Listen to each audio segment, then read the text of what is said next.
this is an accumulation of so many things, especially when countries like France, UK, and the others to recognize the state of Palestine. It's an investment in peace and saving the two-state solution.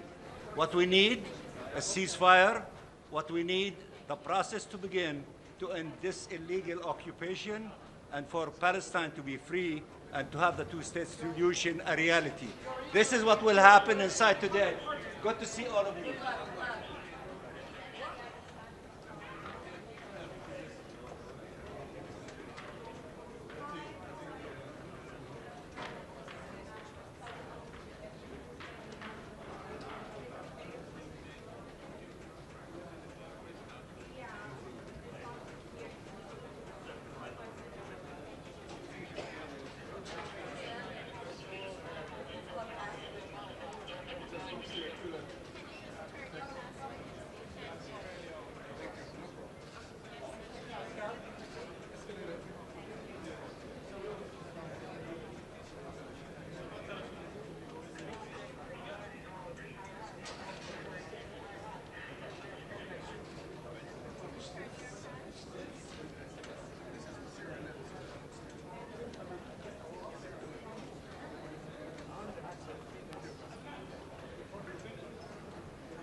Bien.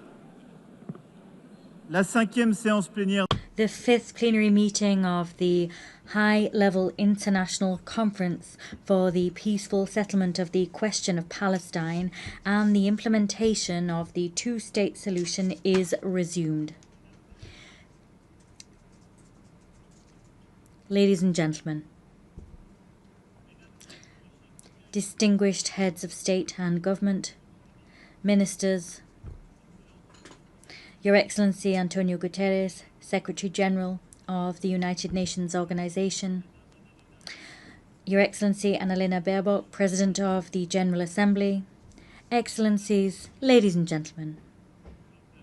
It is an honor and a privilege for me to co-chair alongside the Kingdom of Saudi Arabia this conference in accordance with General Assembly Resolution 79/81 dated 3rd December 2024.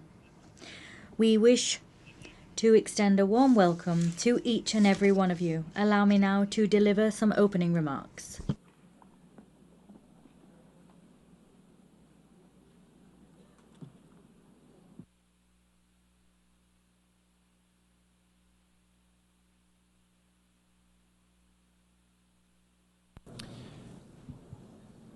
Madame la Présidente de President of the General Assembly, Secretary General, Heads of State and Government, ladies and gentlemen. We've gathered here because the time has come. The time has come to free the 48 hostages detained by Hamas. The time has come to stop war, the bombing in Gaza, the massacres and the fleeing people. The time has come because there's a pressing urgency everywhere. The time for peace has come because we're just a few moments away from no longer being able to seize peace. This is why we have gathered here today. Some might say it's too late. Others might say it's too early. But one thing is certain. We can no longer wait. In 1947, this assembly decided on the splitting of mandatory Palestine across two states, a Jewish state and an Arab state, thus recognizing the right of each of them to self-determination. The international community granted to the state of Israel at last fulfilling the destiny of this people after millennia of roaming and persecution, and Israel founded a beautiful democracy there. The promise of an Arab state to date remains unfulfilled. Since then, there's been a long path of hope and despair intertwined, which Israelis and Palestinians have gone down, each in their own way. We have walked alongside them, each of us in keeping with our history and our sensibilities. But the truth is that we bear a collective responsibility for, to date, having failed to build just and lasting peace in the Middle East. This is what became evident to us on the 7th of October 2023, when the Israeli people suffered the worst terrorist attack in its history. 1,224 men, women, and children killed. 4,834 men, women, and children injured. 251 men, women, and children taken hostage. The cruelty of Hamas and all those who collaborated in this massacre dumbfounded Israel and astounded the world. The 7th of October remains an open wound for the Israeli soul and for our universal conscience. We condemn it unequivocally because nothing, never, nowhere can justify having recourse to terrorism. Minds go out and hearts go out to the victims and their families. We've expressed our compassion to all Israelis and first and foremost demand for all hostages still held by Hamas to be freed unconditionally. The French paid tribute to the 51 French men and women assassinated on that day and all other victims of October 7th. We will never forget them. Never. Just like we will never stop the existential fight against anti-Semitism. The French people know the sting of terrorism, and our hearts remember the expression of the bonds of brotherhood following the terrorist attacks committed in Paris on the 7th of January 2015, when dozens of foreign leaders were in the ranks of those offering their sympathies, among which the Israeli Prime Minister and the President of the Palestinian Authority. We know that you cannot show weakness in the face of terrorism, but we also know the perils of endless wars. We know that right must always prevail over might. We know from our own history that a universal commitment to peace, is the legacy of centuries gone by and the only way towards salvation. And on behalf of our friendship with Israel, our commitment to which has never faltered, in the name of our friendship with the Palestinian people, for whom we want the initial promise of the UN Charter to be fulfilled, we want two states living side by side in peace and security to become a reality. However, currently Israel is further extending its military operation in Gaza with the stated objective of destroying Hamas. But there are hundreds of thousands of people who've been displaced, injured, famished, traumatized. Their lives are still being destroyed. Although Hamas has been considerably weakened, and despite the fact that negotiations on a permanent ceasefire are the surest means of ensuring the release of hostages, nothing justifies the ongoing war in Gaza. Nothing. On the contrary, everything compels us to definitively end it, since we didn't do it earlier. We must do this to save lives. The lives of Israeli hostages detained in atrocious conditions, the lives of hundreds of thousands of Palestinian civilians who are tormented by hunger, suffering, the fear of dying, mourning for their loved ones. We must save all lives, because for almost 2 years now, it is the denial of the humanity of the other and the sacrifice of human life which have prevailed. Yes, since the 7th of October, it is the life of the other that is being denied. We've been saying this since the first day of the war in Gaza. A life is a life. I know this because I held in my arms the families of hostages I met in Tel Aviv and in Paris. I'm thinking of the mother of Eata David, a hostage who was famished and displaced. I'm thinking of Nimrod Cohen, a 19-year-old hostage whose father I just met. I also know this because I was at the bedside of the Palestinian victims of Israeli military operations, refugees in Al Arish, women and children. I will never forget the way they looked at me. I know this because I met young people from Gaza who we are hosting in France. I'm thinking of Rida Baroud, who should have been with us today, who continues to bear witness to the distress of her loved ones in Gaza. A life is a life. We are duty-bound, all of us, to protect each other. This duty is indivisible, just as our common humanity is indivisible. There is a solution, a way of breaking the cycle of war and destruction. It lies in the recognition of the other, of his and her legitimacy, humanity, and dignity. We must reopen our eyes and see human faces there where war has deposited the mask of the enemy or the marks of a target. We must recognize that Palestinians and Israelis are living in twin solitude. The solitude of the Israelis following the historic nightmare of the 7th of October 2023, and the solitude of Palestinians at their wits' end in the face of this ceaseless war.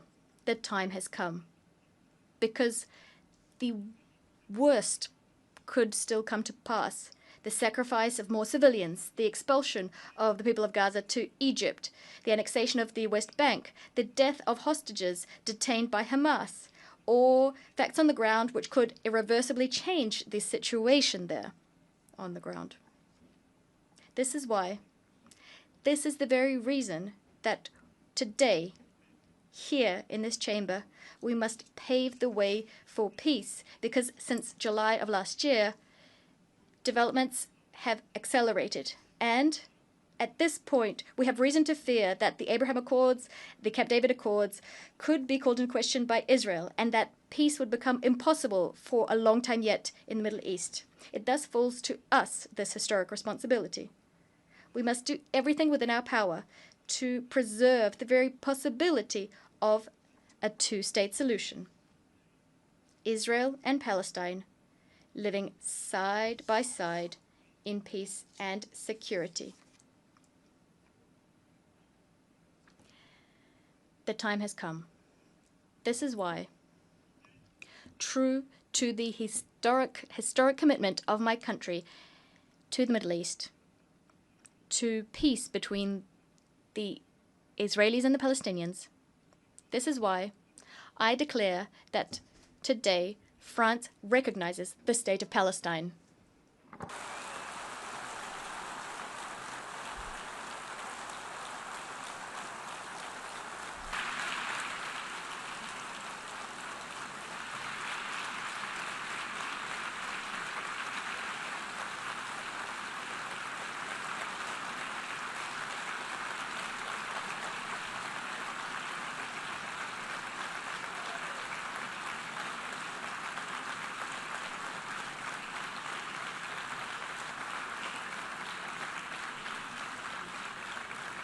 Cette reconnaissance This recognition is a way of affirming that the Palestinian people is not a people too many. On the contrary, this is a people who never says goodbye to anything, as Mahmoud Darwish said.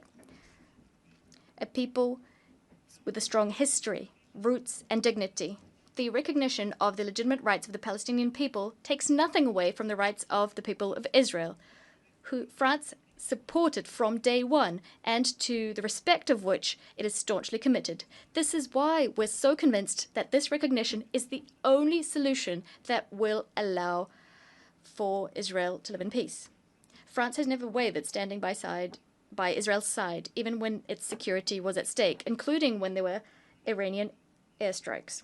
This recognition of the state of Palestine is a defeat for Hamas, just like for all those who foment anti-Semitism, nurture anti-Zionist obsessions, and who want the destruction of the state of Israel. This recognition by France goes hand in hand with others which will be announced today, and I thank them: Andorra, Australia, Belgium, Canada, Luxembourg, Malta, Monaco, Portugal, the United Kingdom, San Marino. They are here today. They answered our call issued in July and took the responsible choice, the necessary choice, the choice to opt for peace. Spain, Ireland, Norway, and Sweden are also going down the same path, and many others did before us too. This recognition paves the way for useful negotiations, useful for Israelis and Palestinians. This path is a path towards a peace and security plan for all. France and Saudi Arabia submitted this plan to this assembly, and it adopted it by a large majority. It carries our common ambition to break the spiral of violence and to change the situation on the ground. We managed to take a step towards one another, to move away from our habitual stances and to set concrete objectives. We must now set in motion a cycle of peace that meets the needs of all parties. The top priority of this peace and security plan, and it's very urgent, that is to ensure the release of 48 hostages and put an end to military operations throughout the territory of Gaza. I commend the efforts undertaken by Qatar, Egypt, and the US to achieve this. I ask Israel to do nothing more that would thwart these efforts coming to fruition. Hamas was vanquished on the military front as we neutralized its leaders and decision makers. It must also be vanquished politically to be truly dismantled. As soon as a ceasefire is agreed, we must mount a massive collective effort to provide assistance to the people of Gaza. I'd like to thank Egypt and Jordan for their commitment and recall Israel's absolute obligation, that is to facilitate humanitarian access to Gaza to assist its population, which has lost everything. The second priority is to stabilize and to rebuild Gaza. A transition administration incorporating the Palestinian Authority, as well as the young people of Palestine, together with security forces, the establishment of which we will accelerate, will have the monopoly over security in Gaza. It will implement the dismantlement and disarmament of Hamas. And this with the support of international partners and the necessary means required for this difficult mission. France stands ready to contribute to an international stabilization mission, as well as to support, together with our European partners, the establishment and equipping of Palestinian security forces. As soon as negotiations permit, the Security Council could decide to deploy a civilian and security support mission, liaising with the Palestinian authorities and with the consent of the Israeli authorities. Furthermore, it will be up to the state of Palestine to give hope to its people, tested by years of violence and occupation, division and negligence.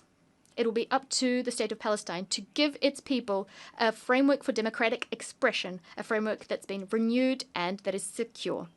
President Mahmoud Abbas committed to this before Prince Mohammed bin Salman and myself.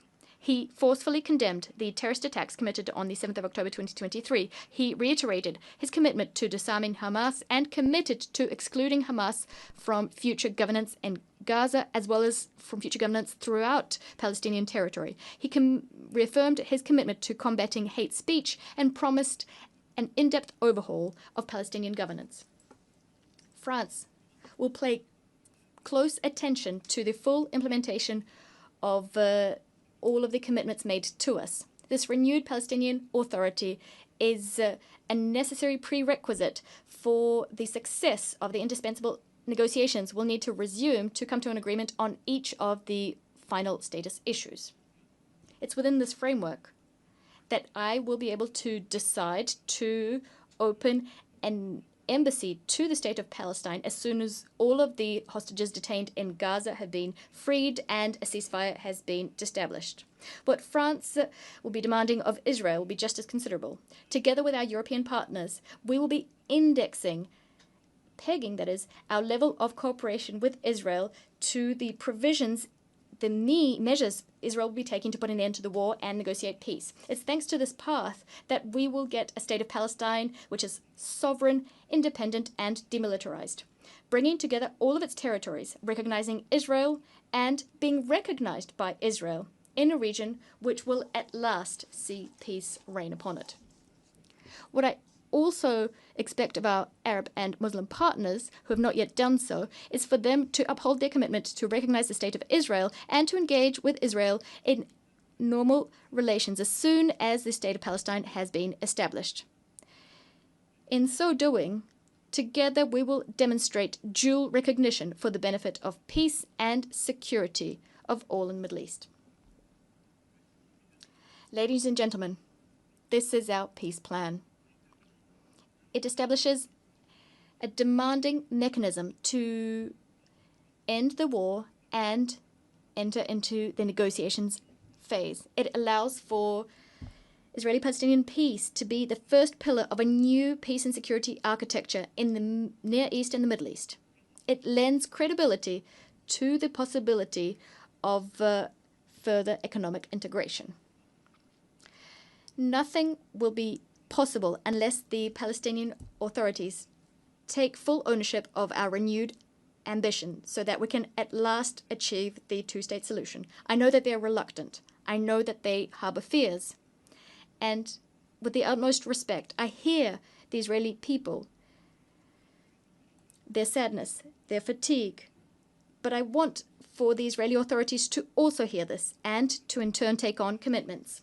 I know that the Israeli people and the Israeli leadership have the strength to do this. I remember when I was a young man, when I learnt of the horrible assassination of Yitzhak Rabin, almost 30 years ago. He was killed for wanting peace. When death was about to claim him, the heroic warrior of the State of Israel said, and I quote, I fought so long as there was no chance of peace, end of quote.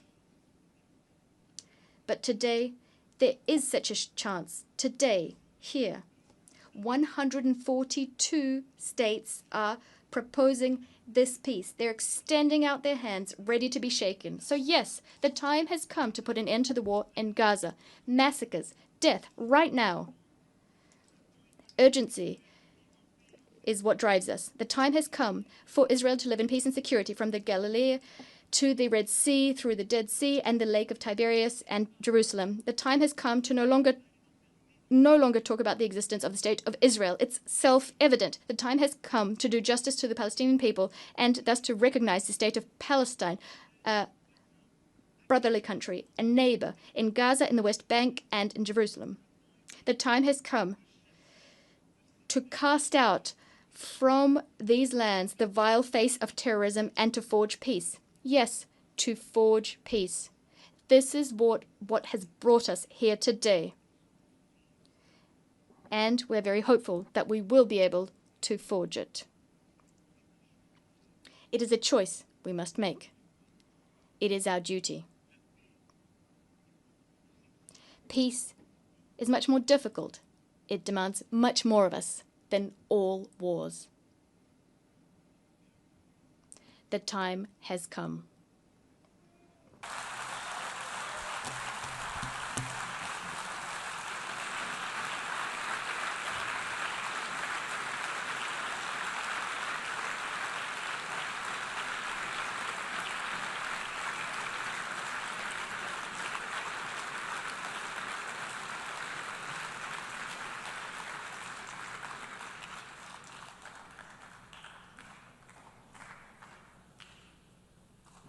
Merci pour votre attention. Thank you for your kind attention. I now invite His Royal Highness, Minister of Foreign Affairs of Saudi Arabia. He will be speaking on behalf of His Royal Highness Prince Mohammed bin Salman bin Abdulaziz Al Saud, Crown Prince and Prime Minister of the Kingdom of Saudi Arabia.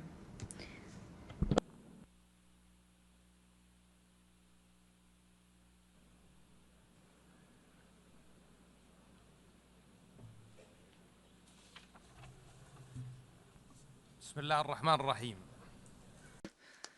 the name of God, the merciful, the compassionate, Your Excellency, President of the Republic of France, Your Excellency, Secretary General, Your Excellency, President of the General Assembly, distinguished guests.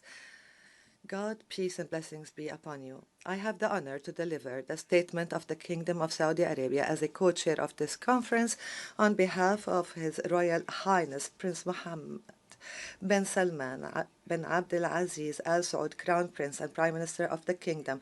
It is my pleasure to convey to you the greetings of His Majesty King Salman bin Abdulaziz Al Saud, the custodian of the two holy mosques, and his wishes along with the Crown Prince's wishes for the success of this conference. We thank His Excellency President Macron and His Excellency Antonio Guterres for their efforts towards achieving the two-state solution. We thank him also for recognizing the State of Palestine. This conference is convened under the joint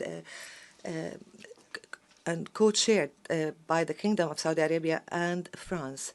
At a time when the Israeli occupation authorities continues their aggression and their brutal crimes against our brothers, the Palestinians in Gaza Strip, and its violations in the West Bank and Al-Quds al-Sharif, and its repeated attacks on the sovereignty of Arab and Muslim countries, the latest of which was the attack against Qatar.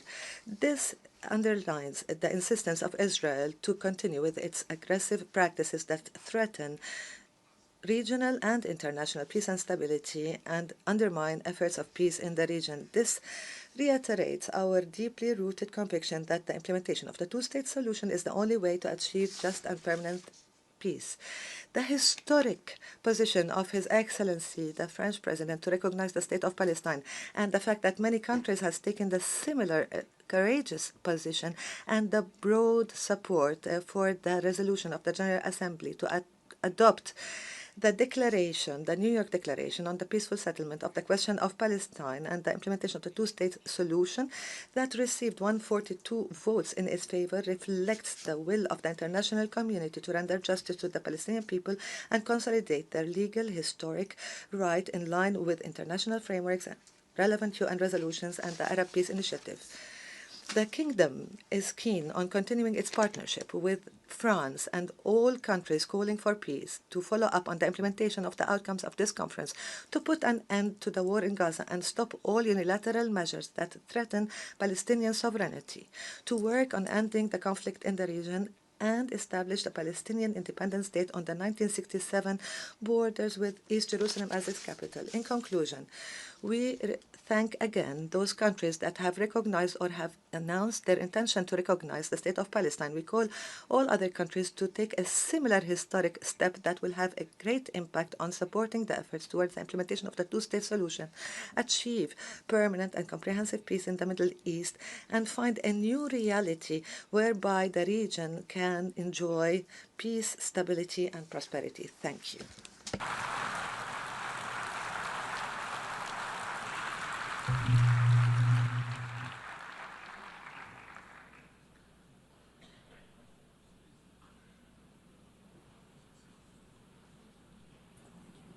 Je remercie I thank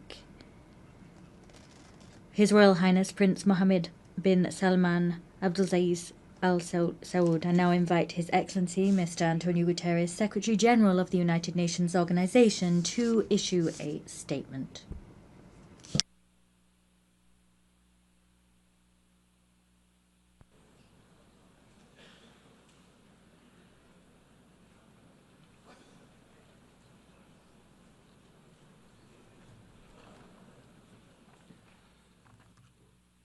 Distinguished co-chairs, Excellencies, ladies and gentlemen, I thank the government of France and the Kingdom of Saudi Arabia for convening this international conference on implementing the two-state solution. I also want to acknowledge the Palestinian delegation and once again note my disappointment that they were denied the opportunity to be fully represented.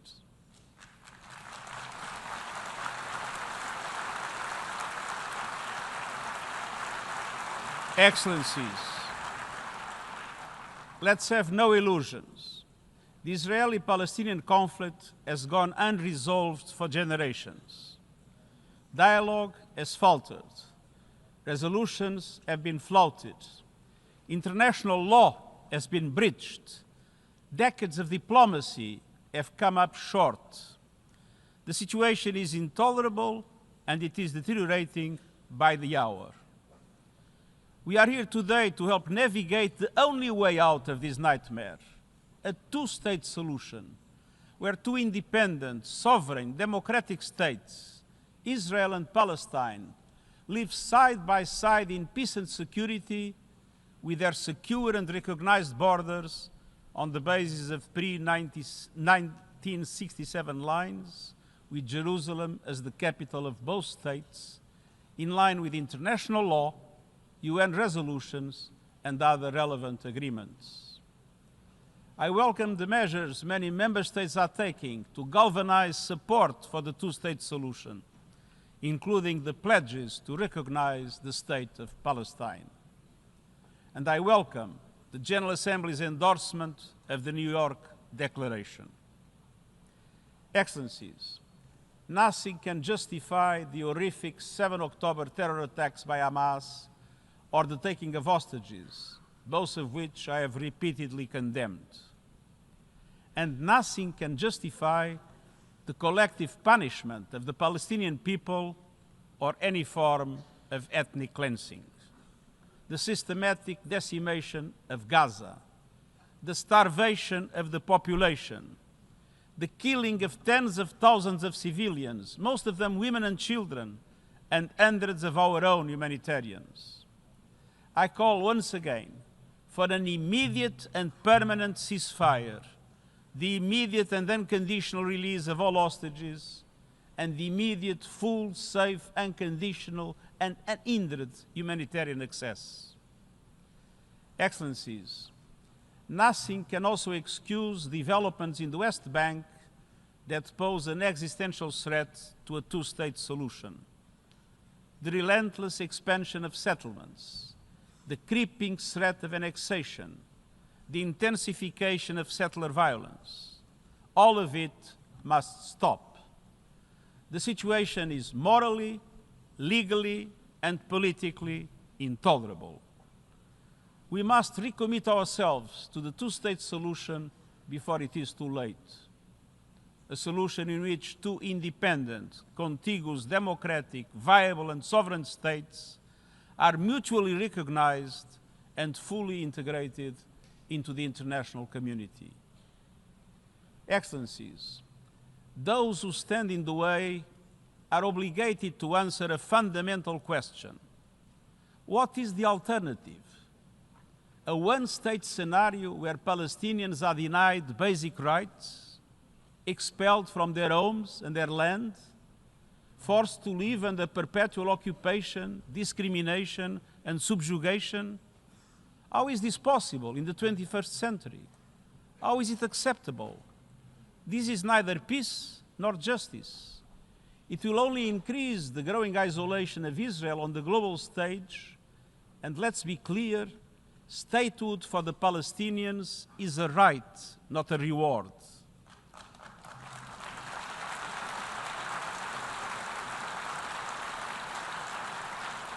And denying statehood would be a gift to extremists everywhere. Without two states, there will be no peace in the Middle East, and radicalism will spread around the world. Excellencies, this conference must mark a turning point. It must pave the way for irreversible progress, to put an end to the illegal occupation and to make good on our collective aspiration for a two-state solution. All of this is fully in line with adherence to international law. It has been approved by the General Assembly and supported by the international community. It is the only credible path towards a just and lasting peace between the Israelis and the Palestinians, and the only credible path towards peace and security throughout the Middle East as a whole. This will demand difficult decisions be taken from us all. This will demand courage and leadership based on principles from all sides. I urge you to do everything in your power to allow the two-state solution to prevail. This for the peoples of Israel, Palestine, and for humankind as a whole. I thank you.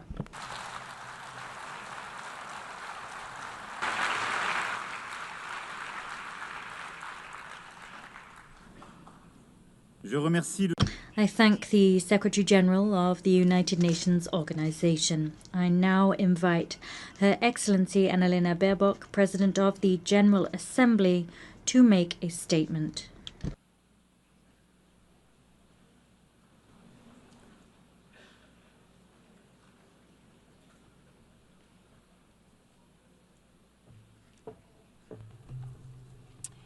Your Excellency President Emmanuel Macron, Your Royal Highness Crown Prince Mohammed bin Salman, Your Highness Prince Faisal bin Farhan, Mr. Secretary General, Excellencies.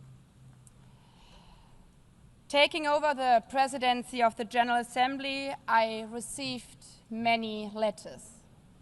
One moved me deeply. Attached to it were drawings by 3 Palestinian children, Remas, Enas, and Retal.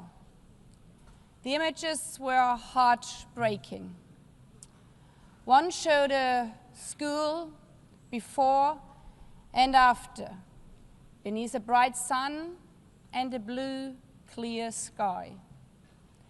In the first, the school with open doors and happiness. In the second, their school lies in rubble. A lone boy stands on the debris of what must be once have been his safe place. Perhaps he had a favorite class, a favorite teacher, like our children, a best friend he played with there. Now, all of it is gone. All of the laughter of the children blown away. At that age, children should not be drawing pictures of war. Children should be learning mathematics. They should be playing with friends and scratch dragons or castles, not death and destruction. Yet for the children of Gaza, this is their reality.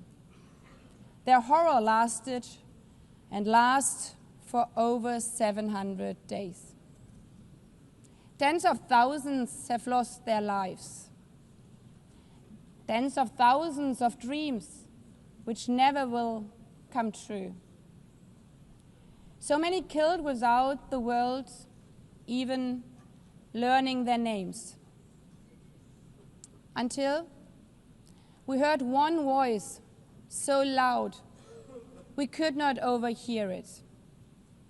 The voice of Hind Rajab, captured in a phone call with a red crescent while shelling rained down. After the car she was in was attacked, over and over again, killing her aunt, uncle, and 3 of her cousins next to her. She called over and over again, "I'm so scared, please come." The rescuers tried to calm her as they tried to reach her. They could not. Hind was killed before help arrived. The world failed her. As the world has also failed Khwiri Bas and his brother Ariel. Khwiri was just 9 months old. The youngest child abducted by Hamas on October 7th, taken with his 4-year-old brother Ariel and their mother. Both were killed in Gaza by terrorists. The world will remember their names as symbols of innocent childhood stolen by terror. I've met with the families of the hostages, fathers, mothers, siblings, aunts, grandparents, still waiting for their loved ones to come home from wherever Hamas is holding them after more than 700 days. I've also met with Palestinian families, fathers, mothers, siblings, aunts, and grandparents whose loved ones are buried in the ruins of Gaza. Their message is always the same: we want peace. Or as one Israeli mother told me, "It does not bring my child back if a Palestinian mother loses her child in Gaza." Humanity is not about choosing sides. It's about recognizing that every life matters the same. A life is a life. A Palestinian girl's life is a life. An Israeli boy's life is a life. All the children of the Middle East deserve to grow up knowing only the sun shining on their schools, the laughter of their friends in the playground, and the joy of a meal shared with their families. Not the horrors of starvation, not the horrors of war and terror. Excellencies, the General Assembly has been very clear. We need an immediate, unconditional, and permanent ceasefire in Gaza now. Israel must immediately facilitate the full, rapid, safe, and unhindered entry and delivery of humanitarian assistance to all Palestinian civilians. Hamas must immediately and unconditionally release all remaining hostages. But the horrors of Gaza make equally clear that we cannot allow such devastation to happen again.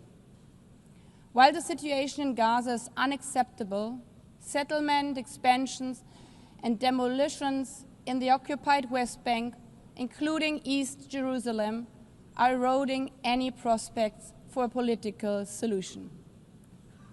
The decade-long Israeli-Palestinian conflict cannot be resolved by endless war, permanent occupation, and recurrent terror. The only way to ensure that future generations of both Palestinians and Israelis can live in peace, security, and dignity is the two-state solution. As the Secretary General said, it's a right, not a reward, to live in your own state, as all humans around the world. We know that some think this is naive. The first resolution on this matter is almost as old as this organization. 78 years ago, the General Assembly adopted Resolution 181, laying the foundation for two states, knowing it's the only way for peace. And to those of you who argue now, but we have tried for decades and failed over and over again, there can be only one answer. If we would stop aiming for what is right because we have not succeeded yet, then evil would prevail. That would be the end of this institution. This institution which promised to save succeeding generations from the scourge of war. It would erode the UN's foundational mission to achieve peace, justice, and equal rights for both Israelis and Palestinians. Excellencies, that is what today's conference and the New York Declaration are so crucial. The message we are sending today is no, we are not giving up. The international community does not only remain committed to the two-state solution, we are also identifying tangible, time-bound, and irreversible steps for its realization.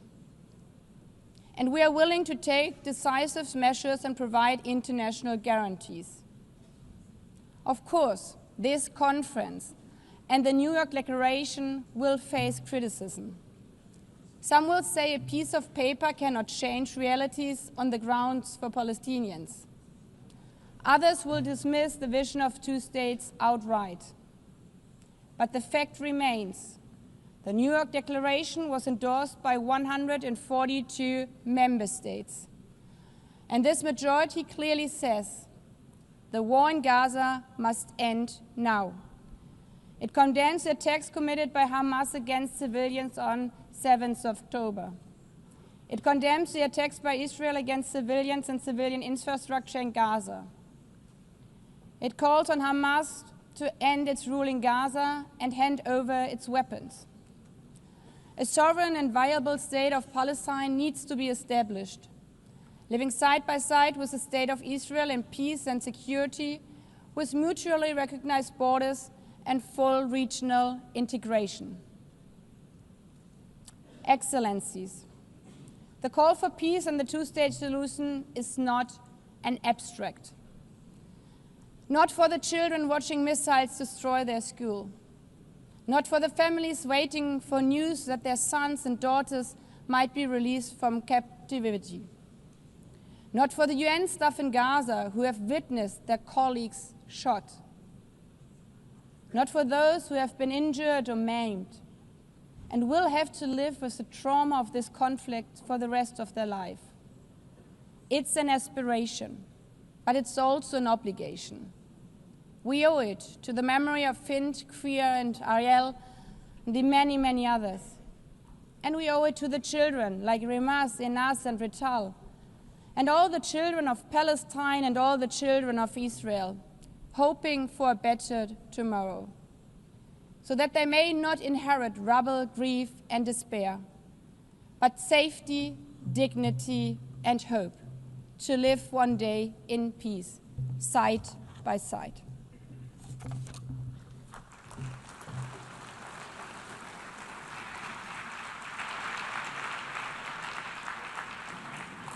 Je remercie Madame. I thank the President of the General Assembly. I now invite His Excellency Mahmoud Abbas, President of the State of Palestine, to deliver a statement via video conference.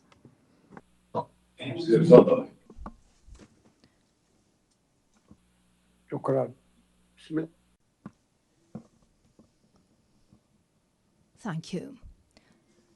Your Excellency, President Emmanuel Macron, Your Royal Highness, Prince Mohammed bin Salman Al Saud, Your Highness Prince Saud Faisal bin Farhan, Minister of Foreign Affairs, Your Excellency Antonio Guterres, the Secretary General of the United Nations, distinguished leaders and heads of delegations, peace, mercy, and blessings of God be upon you.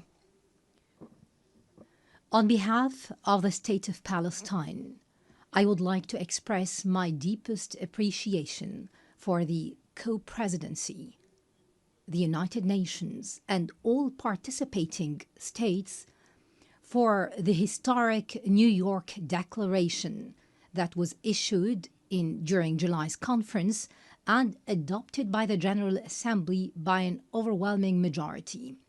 It marked the beginning of an irreversible path towards ending the humanitarian catastrophe and ending occupation pursuant to international legitimacy and the Arab Peace Initiative.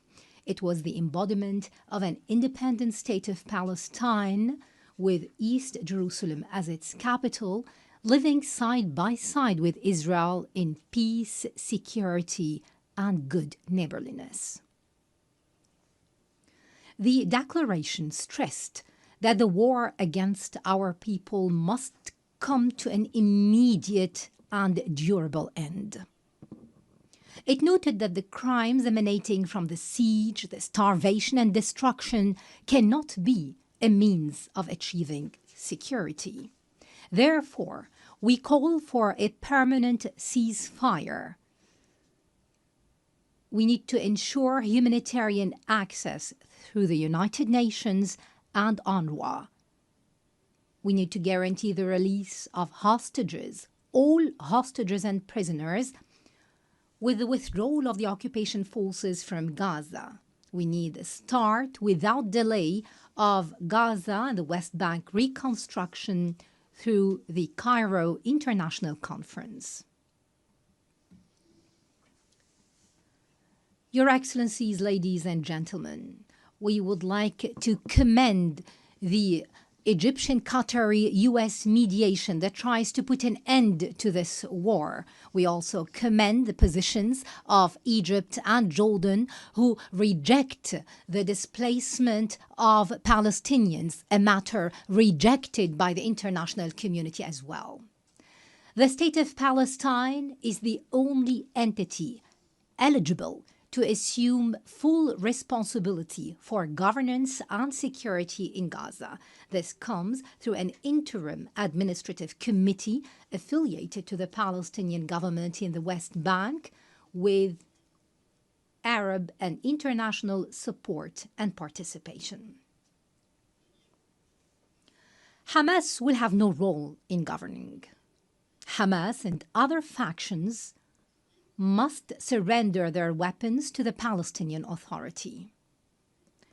What we want is one unified state without weapons, a state with one law and one legitimate security forces. We stress our condemnation of the occupation's crimes. We also condemn the killing and detention of civilians, including Hamas's actions on October the 7th, 2023. On the other hand, we call for an end to the settlements, the annexation, settlers' terrorism, and the attacks against Islamic and Christian holy sites. We condemn the occupation policies that isolate Jerusalem, Al-Quds, and expand construction on Area E1.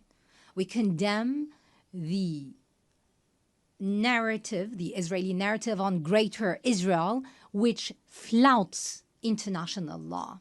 It represents a direct threat to Arab national security and international peace. This comes in addition to the brutal aggression against the sovereignty of the brotherly state of Qatar and other Arab countries. This necessitates a firm, deterrent international stance. Ladies and gentlemen, the State of Palestine continues to adopt a comprehensive reform agenda promoting governance, transparency, the rule of law, and the reform of the financial system. It also works on the reform of educational curriculum in line with the UNESCO standards, and this will be achieved within 2 years.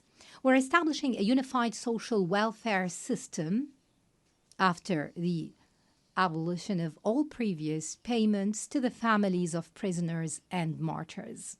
This system is currently undergoing international audit by a specialized international firm.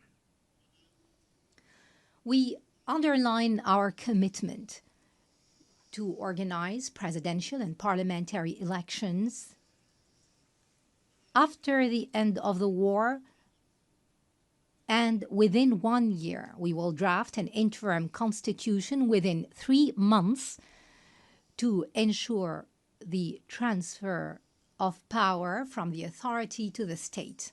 This will ensure that no party or individual will participate unless they adhere to the political program and the international commitments of the Palestine Liberation Organization and the rules of international legitimacy. The elections will be held under international observance. Ladies and gentlemen, we desire a modern democratic state based on the rule of law, pluralism, power sharing, equality, justice, and the empowerment of women and youth. We commend the positions of those countries that recognized the State of Palestine. We call on those who have not yet done so to follow suit. We call for your support so that Palestine become a full-fledged member of the United Nations. We have already recognized the right of Israel to existence in 1988 and in 1993, and we still recognize the State of Israel.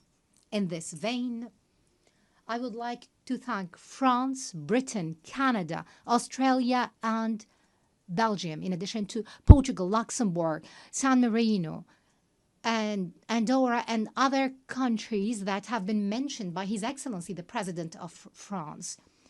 And we recall with appreciation all 149 countries who have already recognized the State of Palestine earlier.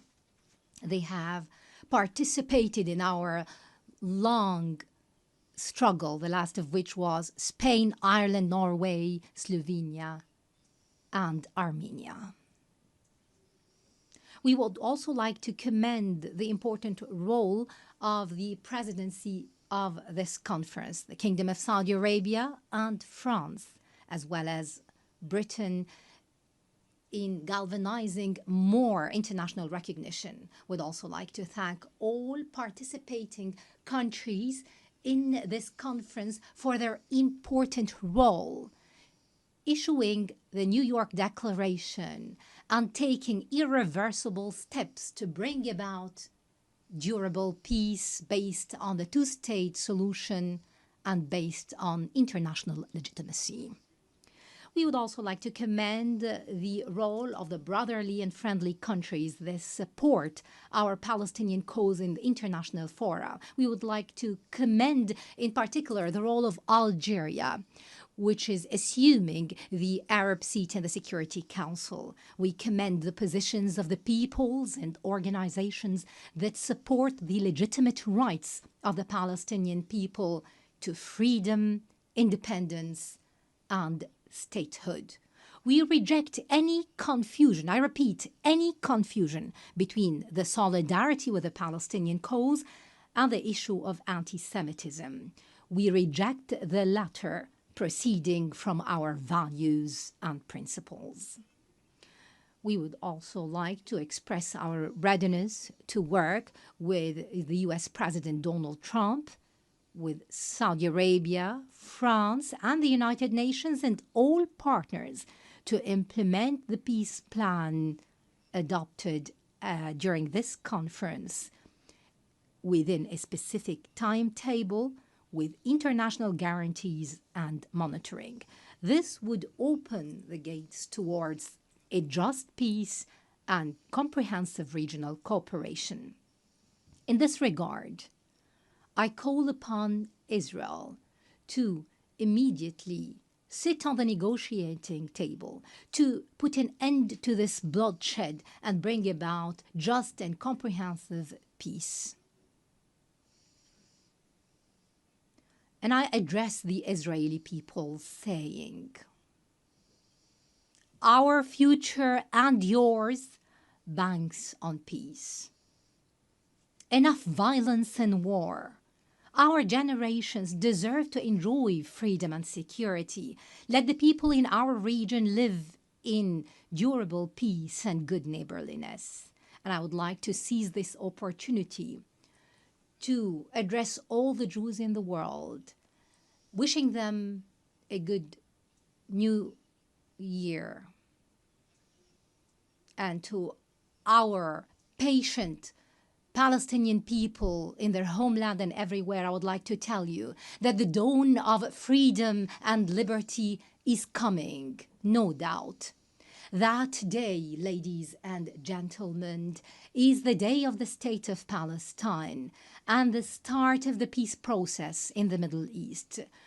We hope that we will call very soon to an international conference that will bring about this matter. Peace and blessings of God be upon you.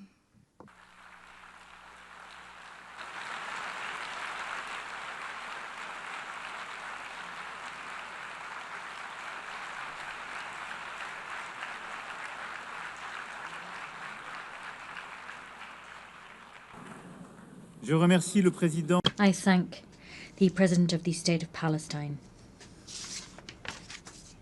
Excellencies, distinguished representatives, before suspending the formal proceedings of the conference, we would ask you to kindly remain seated for the next part of this afternoon's programme. This meeting is suspended. Nous allons à présent We will now listen to statements made by heads of state and government, including by the co-chairs of the working groups. They will present tangible efforts made to implement the New York Declaration. I remind you that this Assembly endorsed the New York Declaration by a vast majority to the tune of 142 votes. We remind delegations that statements are limited to 5 minutes for heads of state and government, and those by ministers should be limited to 3 minutes. Microphones will be cut off automatically after these time limits have been exceeded.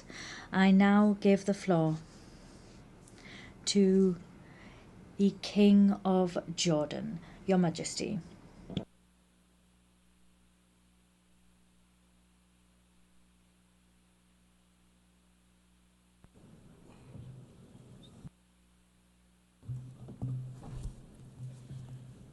Bismillah ar-Rahman ar-Rahim. Friends, I thank France and the Kingdom of Saudi Arabia for convening this meeting. We meet here at the UN, where every country, every people are promised a voice. We meet to raise our voices for peace and for justice, for the only path to ensuring security for the Middle East and beyond the two-state solution. This year marks the 80th anniversary of the United Nations. Almost every year since, our countries have met within these halls to decry the injustice and violence of the Palestinian-Israeli conflict and seek solutions. And now, for nearly 2 years, we have been witnesses to a horrific level of bloodshed and destruction in Gaza. It stands in flagrant violations of international laws and the values of our shared humanity, and it threatens the foundations of future peace. The war in Gaza must end. Humanitarian aid must flow unhindered, and all illegal and unilateral measures in the West Bank and settler violence must also end. A clear choice stands before us. On one side, to continue down the dark and bloody path of war and conflict, or to take the path of peace through the two-state solution.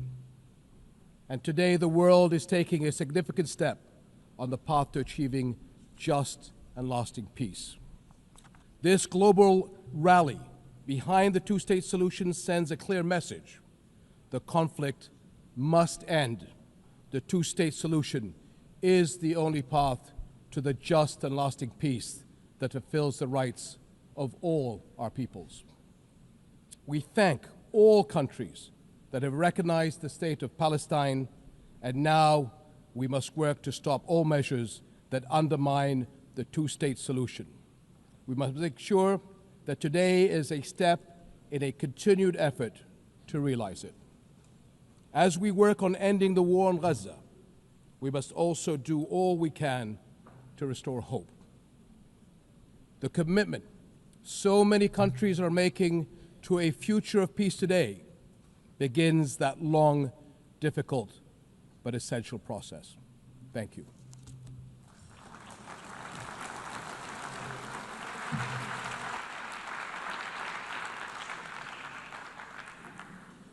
Je remercie. I thank His Majesty the King of Jordan. I now give the floor to the President of Turkey.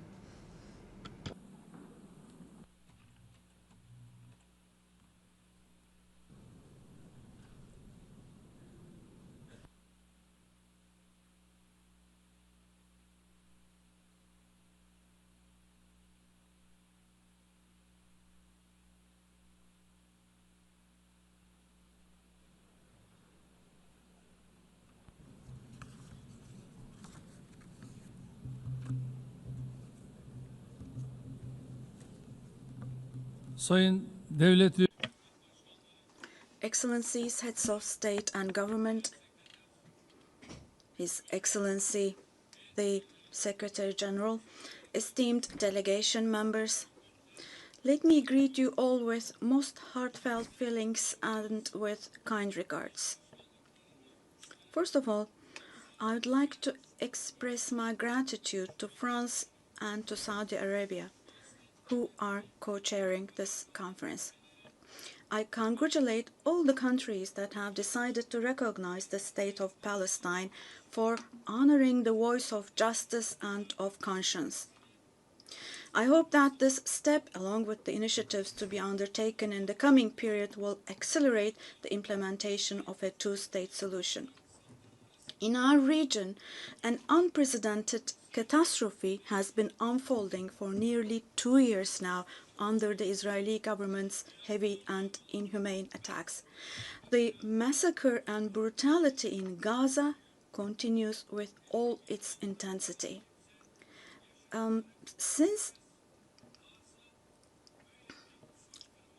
it is true that anyone who has a conscience cannot possibly accept this or remain silent vis-à-vis all this, the Netanyahu government is trying to make sure the following.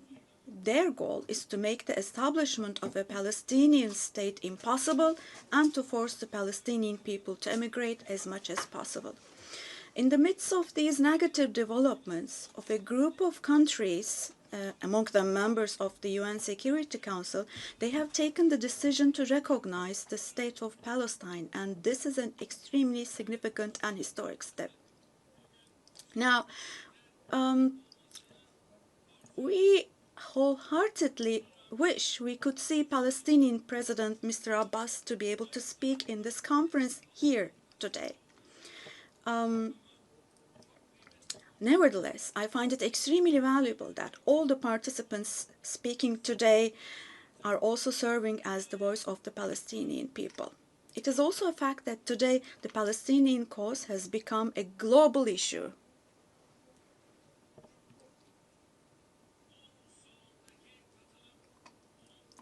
The participation in this hall today is the most important proof of this.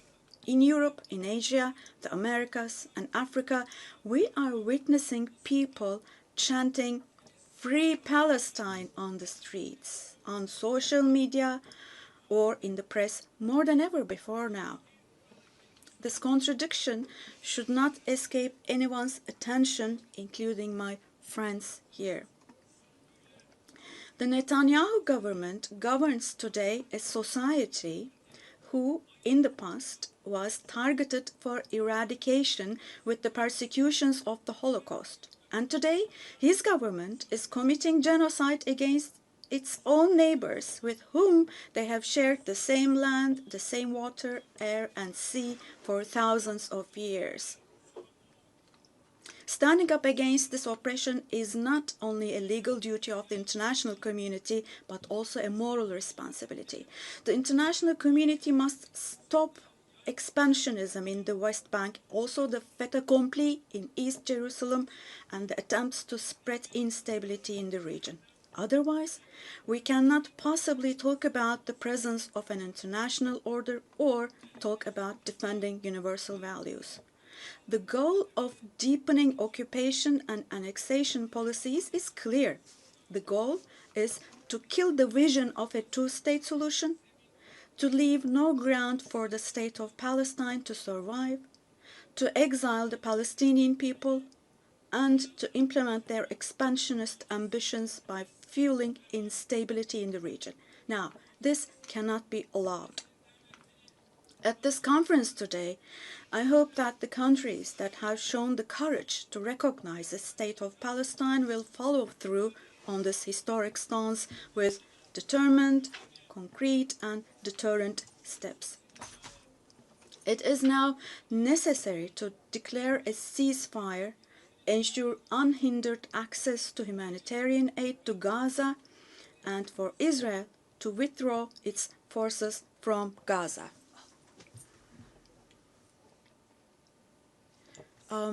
Apologies. I cannot hear the president. I lost his voice. Apologies, ladies and gentlemen. This is the interpreter speaking. I cannot hear the president. His voice is gone. His voice is gone. We cannot hear him. Me and my colleague, we cannot hear the president. Apologies for this, but we're having a technical glitch here. We cannot hear the president. We stopped being able to hear him. His voice is gone completely.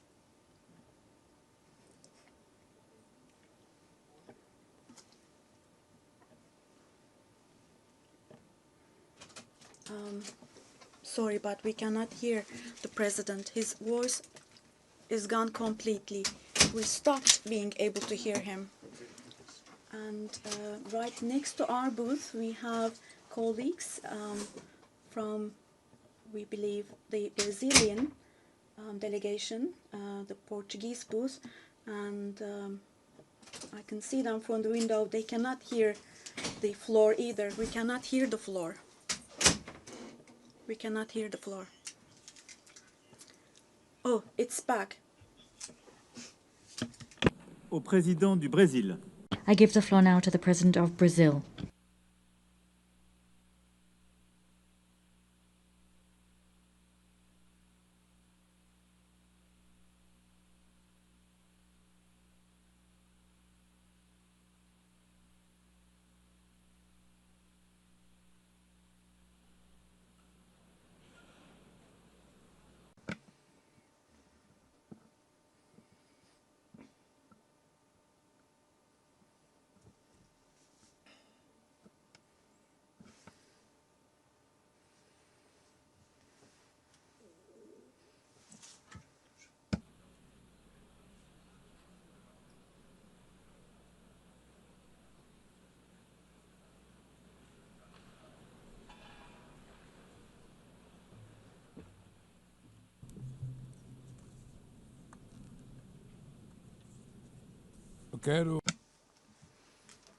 I would like to commend President Emmanuel Macron and Prime Minister Mohammed bin Salman for leading this important process and event.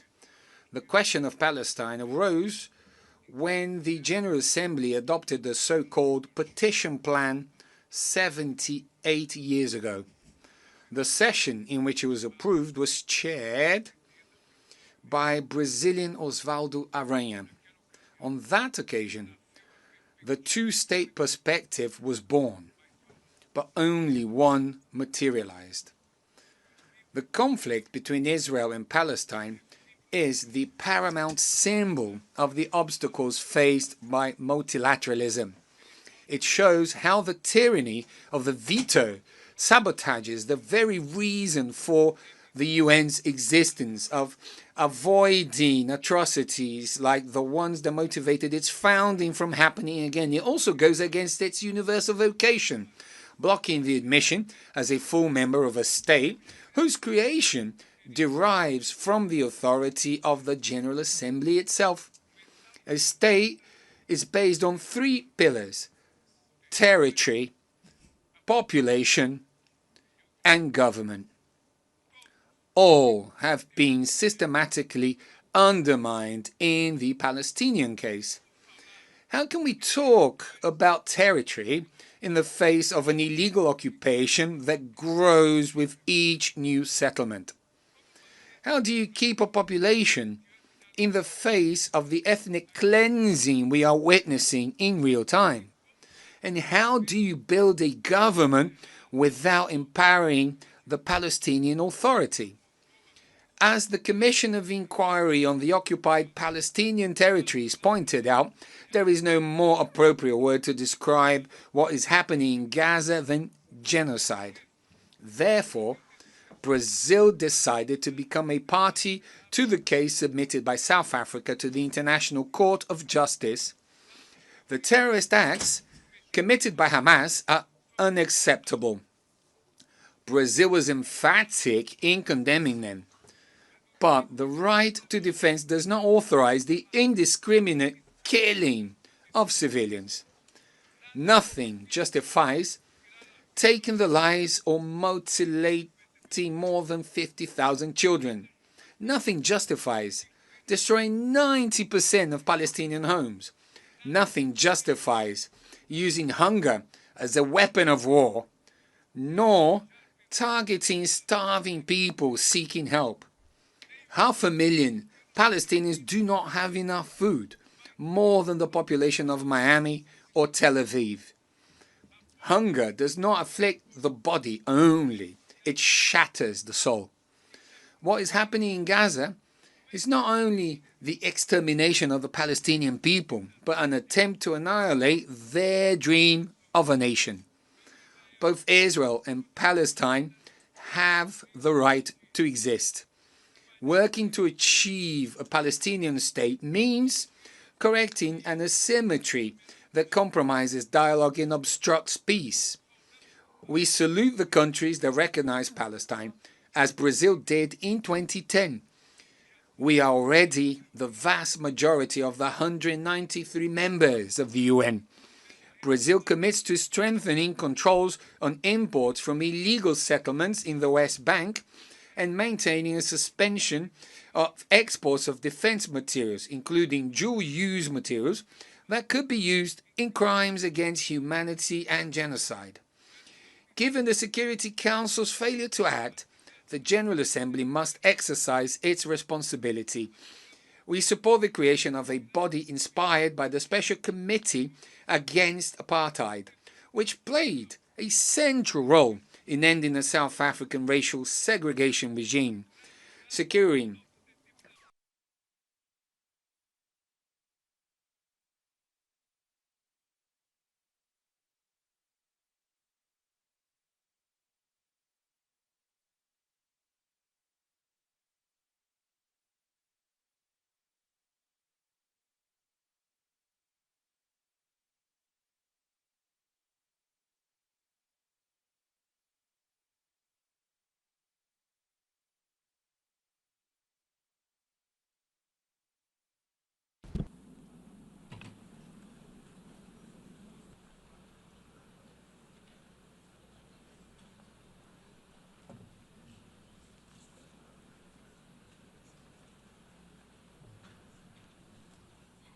Madam President of the General Assembly, Mr. Secretary General, Monsieur le Président de la République Française, President of the French Republic, the Minister for Foreign Affairs of the Kingdom of Saudi Arabia, Mr. President of the Palestinian State, Excellencies, ladies and gentlemen, Portugal formally recognized the state of Palestine as a sovereign state with full rights.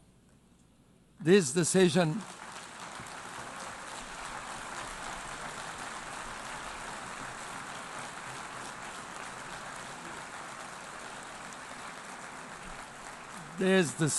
reflects our conviction that the two-state solution is the only viable path for a just and lasting peace in the Middle East. By reaffirming it here, Portugal seeks to contribute to a broader international effort towards peace, justice, and stability. If we do not act, the crisis will leave scars for generations, fueling extremism and further instability. So, humanitarian access must be ensured without delay. All hostages must be released. Terrorism like October the 7th can never be justified. And civilians, regardless of nationality, religion, or ethnicity, must be protected at all times. And therefore, a ceasefire must be attained immediately. Portugal's commitment to peace in the Middle East has been constant and clear. We have always defended the two-state solution in line with the United Nations resolutions and the 67 borders. We supported Palestine's observer status in 2012, voted to enlarge its rights in the Assembly in 2024, and endorsed the New York Declaration earlier this year. We welcome the unprecedented commitments made by the Palestinian Authority in the context of the New York Declaration. We recognize that both countries continue to face security threats, which must be addressed through dialogue, cooperation, and the pursuit of a just and lasting peace. Portugal's recognition of the state of Palestine is not an isolated gesture, but a continuation of a long-standing policy and a decisive contribution to the safeguarding of the two-state solution. Excellencies, Portugal stands ready to work actively towards this collective endeavor. Our message is clear. Recognition of the state of Palestine is recognition of peace itself. Now, today, tomorrow would have been too late. Thank you.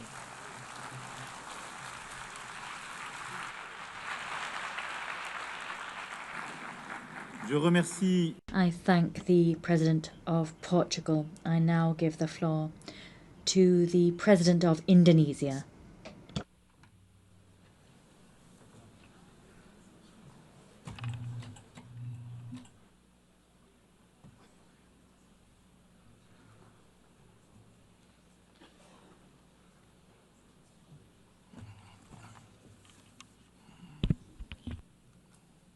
His Excellency President Emmanuel Macron, President of the French Republic, His Highness Prince Faisal bin Farhan Al Saud, Foreign Minister of the Kingdom of Saudi Arabia, as the co-chairs of this distinguished meeting. Co-chairs, Excellencies, distinguished representatives of the United Nations, I wish to extend our deepest appreciation and highest regards to the governments of France and the Kingdom of Saudi Arabia for their leadership in convening this important deliberation. It is with a heavy heart that we recall the ongoing unbearable tragedy in Gaza. Thousands of innocent lives, many of them women and children, have been killed. Famine looms. Human catastrophe is unfolding with our eyes. We condemn all acts of violence against innocent civilians. Therefore, it is today with dignity that we gather to take our historical responsibility. This responsibility speaks not only to the fate of Palestine, but also to the future of Israel, and also the very credibility of the United Nations. We condemn all violence against innocent civilians. Therefore, Indonesia once again reiterates its commitment to the two-state solution in the Palestine problem. Only this two-state solution will lead to peace. We must guarantee statehood for Palestine, but Indonesia also declares that once Israel recognizes the independence and the statehood of Palestine, Indonesia will immediately recognize the state of Israel, and we will support all guarantees for the security of Israel. The New York Declaration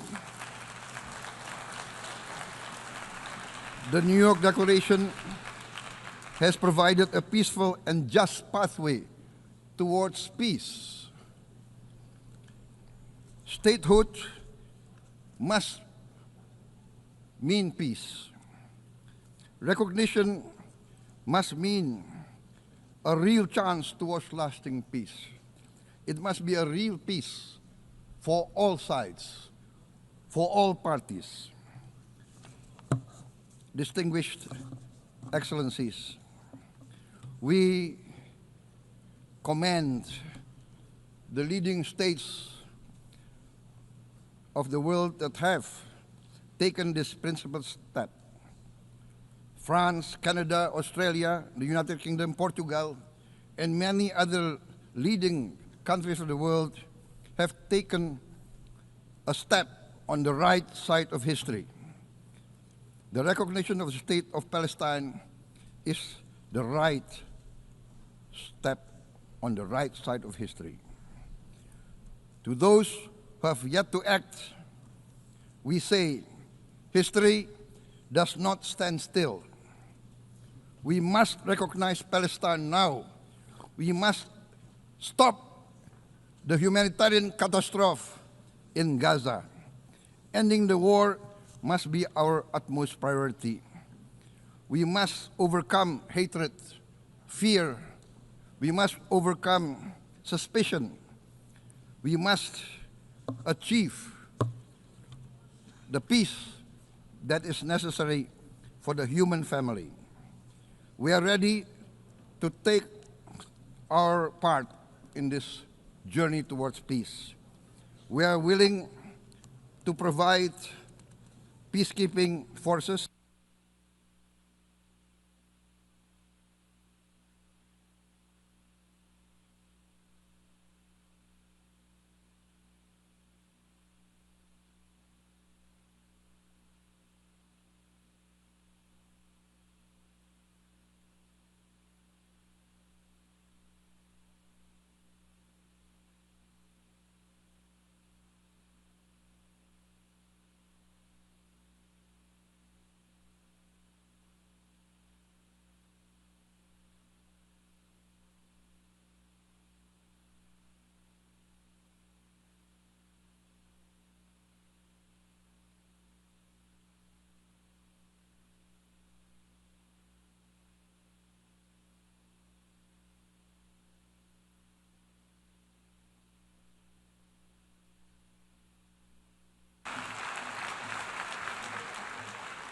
Thank you very much.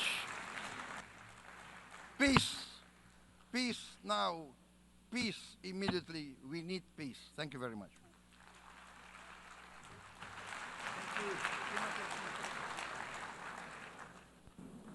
Je remercie le président de l'Indonésie. I thank the President of Indonesia. I now give the floor to the President of Senegal.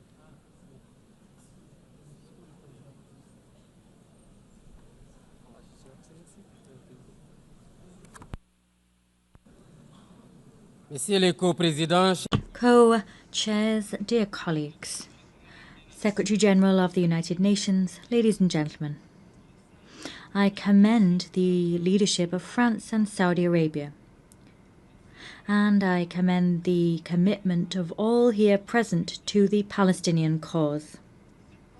This conference is being held at a time when the world's conscience has been shaken to its very core by the indefensible situation in Gaza. That situation has gone beyond all limits. We are witnessing an indescribable tragedy bearing all the hallmarks of ethnic cleansing. In the face of such inhumanity on such scale, to say nothing, to do nothing is not an option. That choice would even be passive complicity. We are here to recall the very meaning of the founding principles of the United Nations: the sovereignty of peoples, equality of rights, peace through justice, the respect of international law, and the protection of civilians, even in times of war. These are all values that have today been annihilated and which now lie under Gaza's rubble.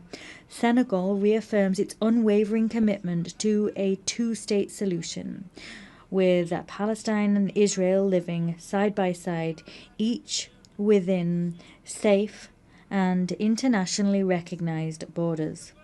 That was the goal of the partition plan for Palestine decided upon by the United Nations. This is also a demand for peace and security for the peoples of the two countries.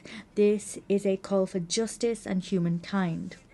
It is for this reason that Senegal supports the outcome document of our meeting prepared by the ministerial conference held last July.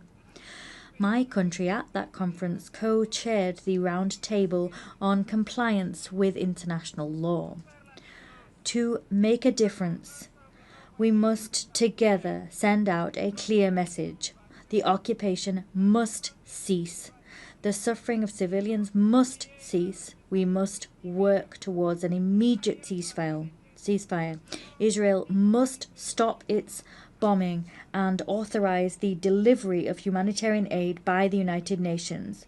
The United Nations must consider deploying a stabilization and observation mission to guarantee that Israel's illegal actions stop. In brief, the promise of two states must finally be fulfilled.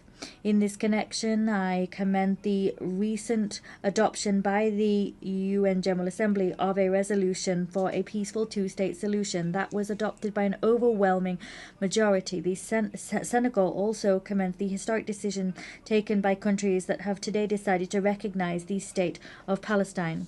As chair of the Committee on the Exercise of the Inalienable Rights of the Palestinian People, Senegal will continue to get on board with any initiative aimed at fostering the return of a lasting peace to Palestinian lands.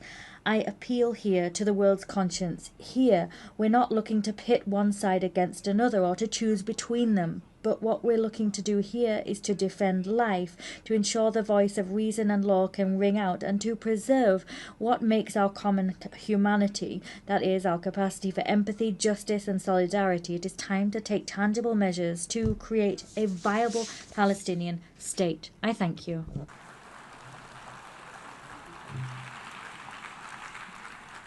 Je remercie le président. I thank the President of Senegal. I now give the floor to the Sovereign Prince of Monaco.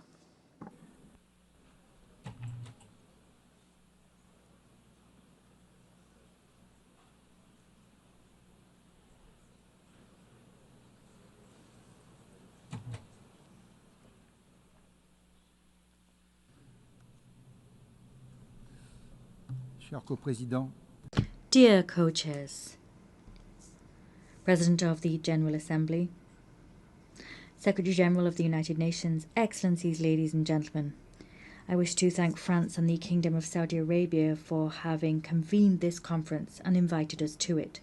Since the very beginning, we have spoken out as the Principality of Monaco loud and clear to defend indissociable rights, that of Israel to live within safe and recognized borders and to enjoy security therein, and the right of the Palestinian people to have a sovereign, viable and democratic state. Today we wish to reaffirm our unwavering support to Israel's existence, and we also wish to recognize Palestine as a state under international law.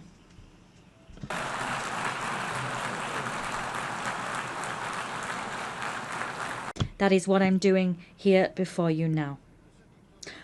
The 7th of October 2023 was in its full horror the starting point of the current chaos. It is now more urgent than ever before to move towards a tangible, balanced and sustainable solution based on mutual recognition and the respect for fundamental rights. This as soon as all hostages have been released and as soon as Hamas has been disarmed. Peace cannot remain a dim prospect on the distant horizon. It must be given its lifeblood in institutions with mutual guarantees and ensuring the effective respect for everyone's rights.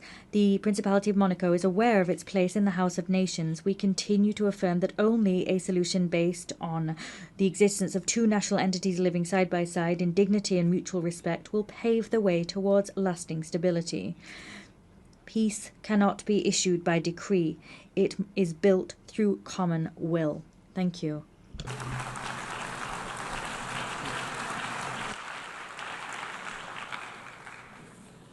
Je remercie le... I thank the Sovereign Prince of Monaco. I give the floor to Prince Faisal bin Al Saud. شكرا. Thank you. I give the floor to His Excellency, the President of South Africa.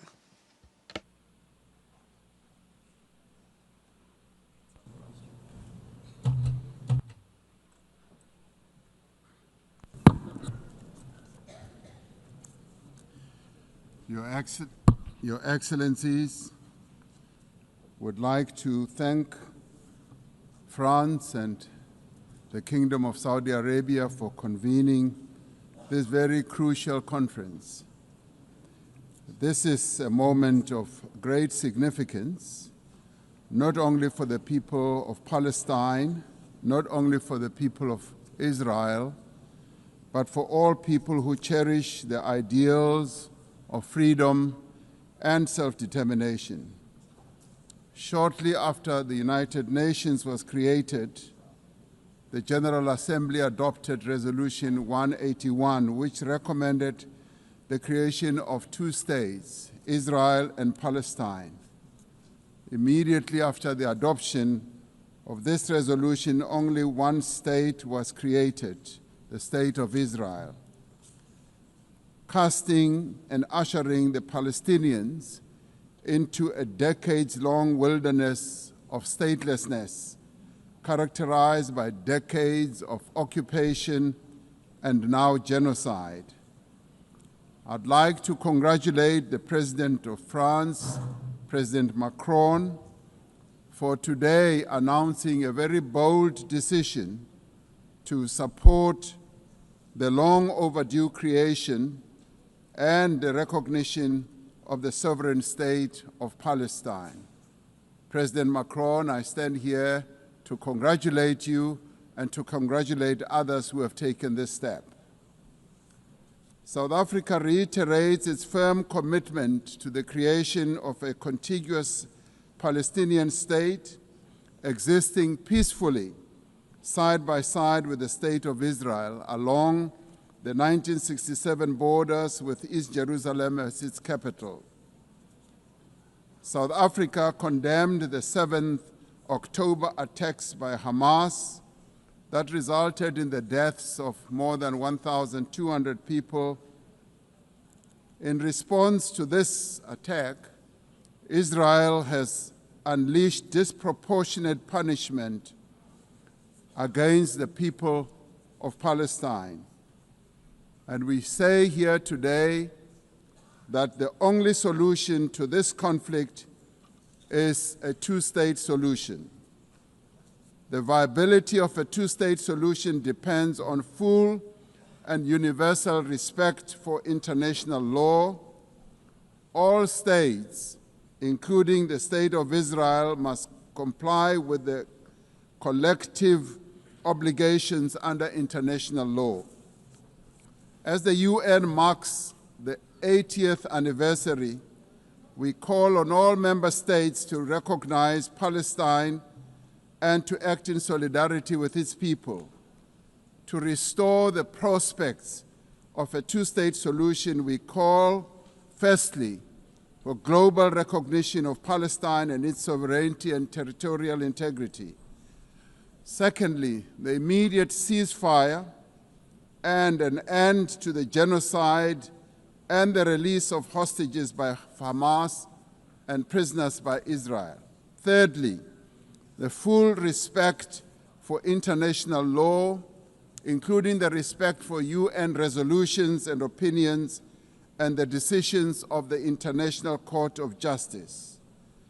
Fourthly, the removal of obstacles to the two-state solution, including a halt to illegal settlements and removal of the separation wall.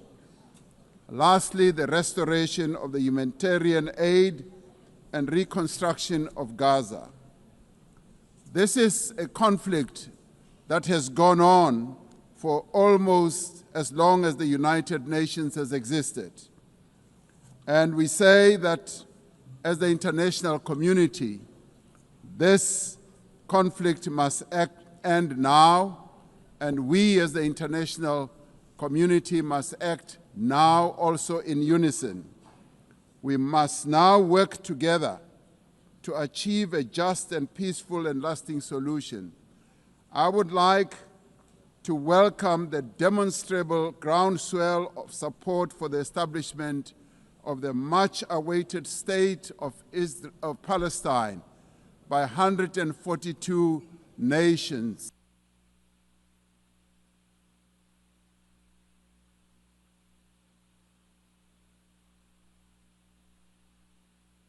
The speaker's microphone has been cut off.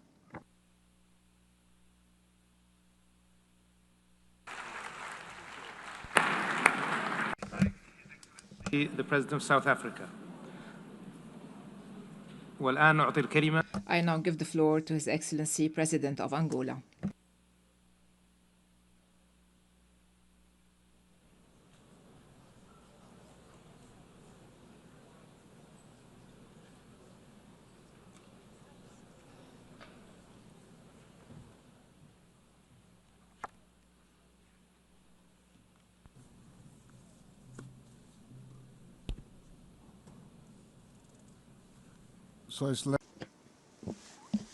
Your Excellency Emmanuel Macron, President of the French Republic, Your Excellency Sheikh Faisal Al Saud, Minister of Foreign Affairs of the Kingdom of Saudi Arabia, co-chairs of this special session, Excellencies, I would like to welcome the holding of this important international conference, which confirms the commitment of the United Nations member states to the urgent search for a peaceful, just and lasting solution to one of the most complex conflicts on the planet and the oldest in the Middle East. A special mention should be made to the French Republic and the Kingdom of Saudi Arabia, which have committed themselves very firmly and tirelessly in conducting this initiative. His Excellencies, in the context of this meeting, the New York Political Declaration on Peaceful Resolution of the Issue of Palestine and the implementation of the two-state solution, adopted on September 12 this year by the United Nations General Assembly, assumes unquestionable relevance as it demonstrated that there is an increasingly growing international consensus on the need to end the war in Gaza based on the effective implementation of the two-state solution. This conflict, which lasted for decades and has an unusual level of violence, will not be resolved, as all evidence show, by resorting to weapons, no matter how sophisticated they may be. The international community, which is increasingly aware of this fact, must use urgently all means at its disposal to convince the belligerents that the only way out of this situation is through dialogue to achieve a definitive peace based on the creation of the State of Palestine and peaceful coexistence between the two peoples. This is the position of the African Union, which also includes the principle that the East Jerusalem should be the capital of the independent and sovereign state of Palestine, and that the Republic of Angola is unconditionally aligned with the African Continental Organization in this effort, in which we all are committed to the definitive resolution of this conflict. Excellencies, we are following with deep concern the alarming reports about the catastrophic humanitarian situation in the Gaza Strip, where entire communities, including many children, succumb daily to hunger and survive in subhuman conditions. Africa in general, and the Republic of Angola in particular, we have a firm position of condemnation of terrorism in all its forms and manifestations, and within this principle, we condemned the action that results in the death and kidnapping of a large number of people in Israel by Hamas. Therefore, we demand their urgent and unconditional release as a step towards creating the necessary condition for dialogue. Along with our unequivocal condemnation of this act of deliberate violence perpetrated against Israel civilian by Hamas, we also repudiate the disproportionate reaction of the State of Israel with the use of fighter jets, bombers, tanks, and heavy artillery against not conventional army, but against defenseless civilian population of Palestine, journalists, medical personnel, employees of United Nations and humanitarian organization agencies under the pretext of persecuting Hamas. We also condemned the instrumentalization of humanitarian assistance as a weapon of war due to its profoundly inhuman and difficult to justify. In the face of this tragedy, it is urgent that we call for an immediate suspension of measures that obstruct and jeopardize the fundamental rights of population of Palestine, including the right to life, medical care, and food. We view with great concern these acts of war carried out selectively by Israel in several countries in the region, in total disregard for the norms of international law and principles and values of the United Nations charters, that do not produce other effect than lead to the resurgence of tensions and instability in the Middle East by destroying the prospect of resolving the conflict through dialogue and negotiations. Excellencies, the Republic of Angola, in an act of coherence and historic anticipation, formally recognize.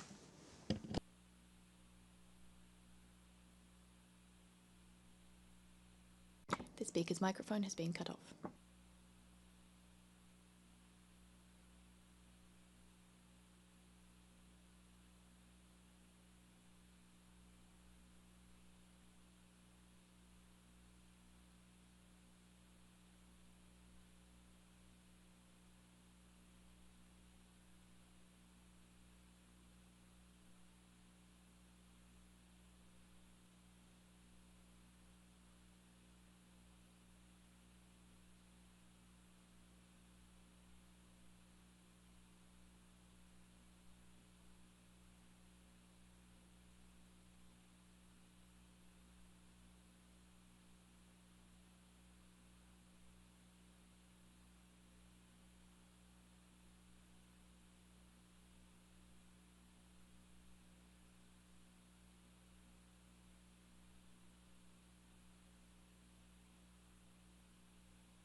I thank His Excellency President of Angola, and I now give the floor to the Prime Minister of Australia.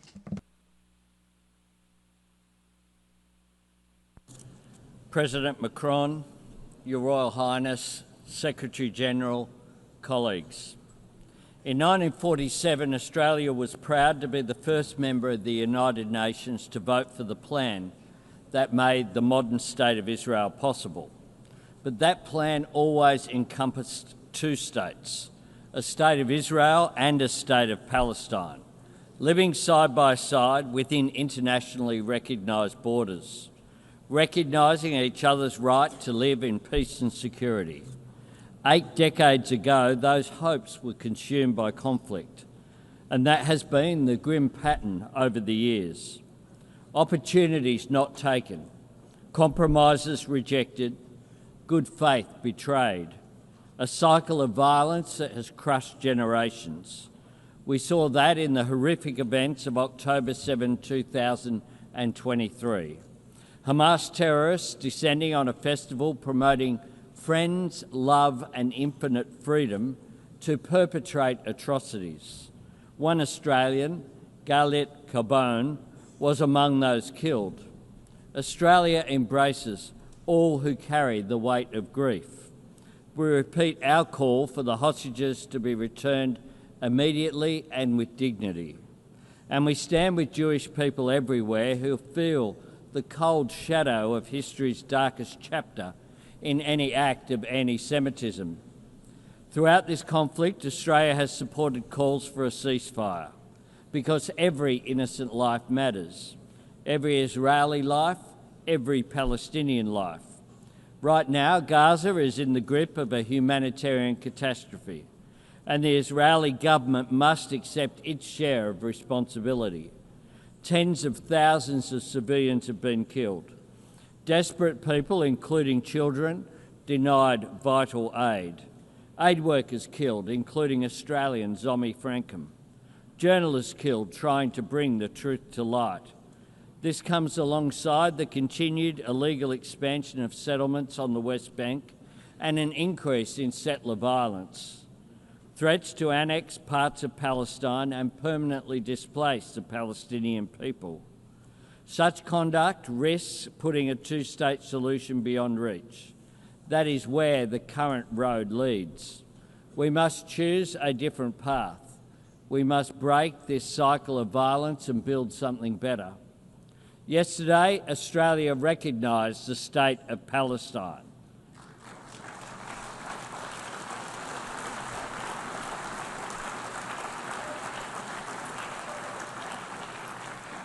We have been clear. The terrorist organisation Hamas can have no role in Palestine's future. Our recognition was predicated on commitments from the Palestinian Authority, reaffirming Israel's right to exist in peace and security, that Hamas turn over its weapons to Palestinian security forces and never controls Gaza again, and the PA must demilitarise, hold democratic elections and undertake wholesale reform to governance, finance and education. The leadership of the Arab League has added strength to these commitments. Their demand for Hamas to surrender its weapons and end its rule in Gaza has helped create this historic opportunity, a chance to deliver self-determination for Palestine in a way that permanently disarms Hamas and drives them from the region once and for all. Recognising the aspirations of the Palestinian people is about more than a seat, a voice and a vote in the councils of the world. It is about real hope for a place to call home.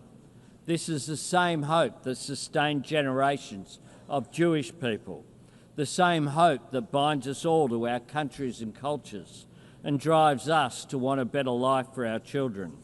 Working together, we can build a future where instead of children in Gaza dying in pain, living in fear or being taught to hate, they can go to school and build a life in larger freedom. That future depends on recognition being followed by reconstruction and reform, a credible cooperative peace plan supporting recovery in Gaza and security for Israel, establishing governance and excluding Hamas on the day after and every day after that. This is the next step we must take, and we must take it together. I thank you very much.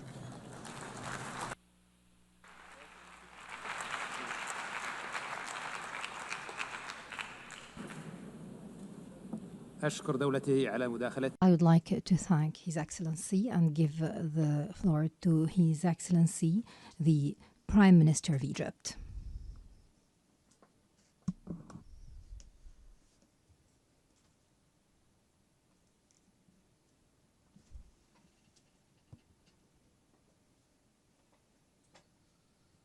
In the name of God, the compassionate, the merciful, Your Excellency President Emmanuel Macron, President of the Republic of France, Your Highness Prince Farhan, Minister of Foreign Affairs of Saudi Arabia, Your Excellency Antonio Guterres, United Nations Secretary General, ladies and gentlemen. Allow me at the outset to commend the efforts made by the Kingdom of Saudi Arabia and the Republic of France to organize this important conference. This conference embodies our collective commitment to the two-state solution as the only way to achieve a just and comprehensive peace in the Middle East.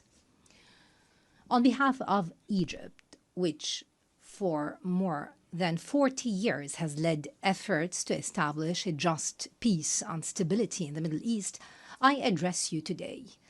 Today more than ever, we need to emphasize that there will be no stability in the Middle East without a just and comprehensive solution that meets the legitimate aspirations of the Palestinian people to establish their independent state on the lines of the 4th of June 1967 with East Jerusalem as its capital. To put it bluntly, the two-state solution is not just a political choice or a moral obligation. Instead, it's a security imperative. The only path to a secure, stable, and prosperous Middle East is to guarantee the Palestinian people's right to freedom, dignity, and independence. Security will not be achieved in Israel through military force or attempts to impose a fait accompli. Ignoring Palestinian rights will only bring about more escalation and instability. The lack of a political horizon will open the door to more violence and radicalism. This has been proven by the successive developments in our region, especially over the past 2 years. In this vein, I would like to stress Egypt's full condemnation of the ongoing Israeli aggression against the Palestinian territories and throughout the region. This includes the dangerous precedent of bombing the brotherly state of Qatar, which joins Egypt in the mediation effort to end the aggression on the Gaza Strip and restore stability. Ladies and gentlemen, the adoption of the New York Declaration by the General Assembly is a historic moment to renew the international community's commitment to fulfill the right of the Palestinian people to an independent state. Egypt hopes that this conference will see immediate, broad, and unconditional recognition of the State of Palestine by the states that have not yet taken such a step. However, what is required of us today is to build on these developments. We need to take practical steps to relaunch a genuine peace process with a specific time frame. This will bring about a just and sustainable solution based on the recognized resolutions of international legitimacy. Egypt continues to make all effort to reach a ceasefire in the Gaza Strip. We clearly believe that reaching a ceasefire and ending the bloodbath in Gaza is possible, as it is obligatory and necessary. The report of the United Nations Independent International Commission of Inquiry raises the alarm bell. It awakens every human conscience. Its findings were clear in confirming that Israel committed the crime of genocide, with its material and moral elements against Palestinian civilians in the Gaza Strip. Ladies and gentlemen, I would like to stress that Egypt rejects any attempt at trying to displace the Palestinians or liquidating their cause. This amounts to the crime of ethnic cleansing. Thus, Egypt will, as soon as we reach a ceasefire, will host an international reconstruction conference in the Gaza Strip to mobilize the necessary funding for the Arab Islamic Reconstruction Plan in coordination with the government of Palestine. This will ensure that the Palestinian people will remain on their land, and it will help them overcome the huge losses caused by the aggression. I call upon all our partners in the international community to contribute to this reconstruction effort and early recovery as part and parcel of any serious move to make the two-state solution a reality. Ladies and gentlemen, we stand today in a pivotal moment. Either we establish a just and lasting peace that opens doors of hope for our peoples, or we leave the region hostage. The sound was cut off.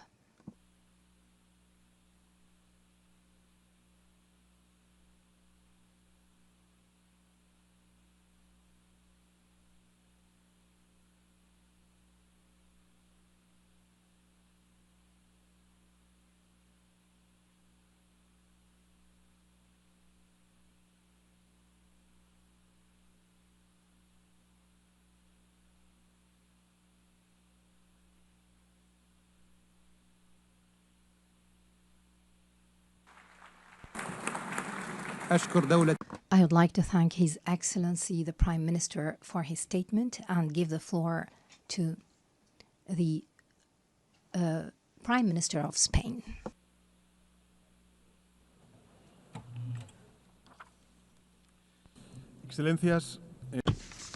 Excellencies, whilst the recognition of a Palestinian state is urgent, it is all the more urgent that there exist a Palestinian people in the state that we're claiming to recognise, and regrettably the Palestinian people are being annihilated. For this reason, in the name of reason, in the name of international law, and in the name of human dignity, we have to stop this slaughter now. At this precise moment, bombs continue to fall indiscriminately on the civilian population in Gaza. Hunger is killing women, older persons, and children. Today, we take a crucial step forward in calling for a two-state solution at this conference. But let us be lucidly clear, there is no solution possible when the population of one of those two states is the victim of a genocide. We are all well aware that the only hope that civilians in Gaza have is that of knowing that the world does not forget them, and this conference nurtures that hope. It is an act of moral rebellion, an uprising against indifference and forgetfulness. Let us make this conference too a collective commitment to halting brutality and to paving the way for peace. Excellencies, this conference marks a monumental step forward, but it is not the end of the road. It only is and can only be the beginning. As such, I want to make two proposals. First, the State of Palestine must be a fully fledged member of the United Nations. As soon as possible, we must conclude the procedure to admit the State of Palestine to this organization on an equal footing with the rest of states herein.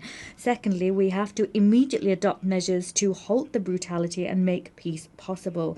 Spain, of course, will adopt a plan with measures to halt the genocide in Gaza. We will continue to take brave measures shoulder to shoulder with anyone who wishes to join us, because Gaza needs it. Excellencies, history will judge us, and its verdict will be brutal with those that perpetrated this slaughter and with those who remain silent or turned a blind eye. We need to take a step forward so that reason can prevail, for diplomacy, for the respect for international law, for IHL, for common sense, and the most basic values that we hold as humankind. Let us make the 22nd of September the day that we remember as the first major step forward. Today, more than ever before, we cannot be indifferent to injustice. Thank you. أشكر دولته على مداخلته والآن أعطي الكلمة. I thank the President of the Government of Spain for his statement, and I give the floor to the Prime Minister of Canada.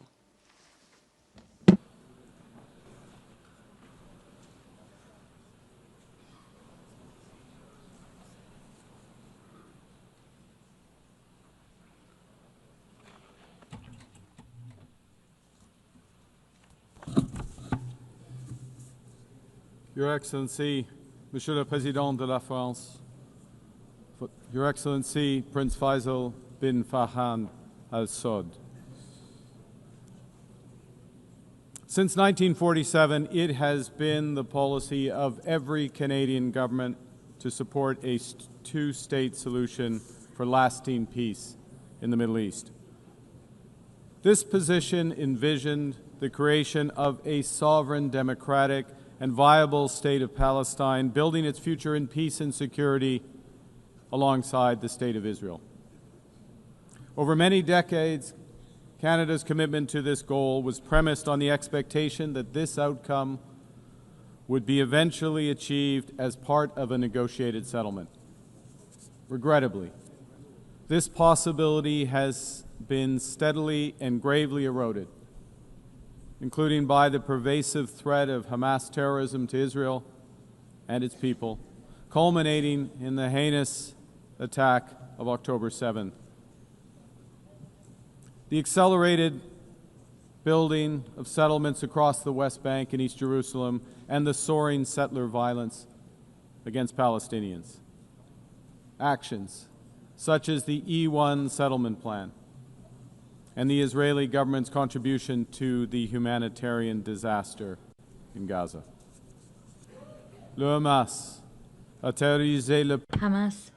sows terror among the Israeli people and has oppressed the people of Gaza. That has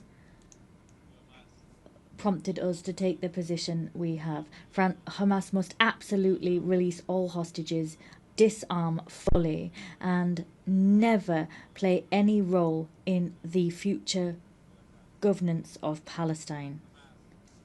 Stolen from the Palestinian people, chased them and cheated them from their life and liberty, and it can in no way dictate their future. But Excellencies, the current Israeli government is working methodically to prevent the prospect of a Palestinian state from ever being established. Il poursuit sans relâche l'expansion. And tirelessly continues settlement expansion in the West Bank. That is illegal under international law. Its constant aggression against Gaza has claimed the lives of tens of thousands of civilians. It has compelled the displacement of more than 2 million people and caused a devastating famine. Another violation of international law. Policy of the current Israeli government that there will be, and I quote, no Palestinian state. In this context, Canada recognizes the state of Palestine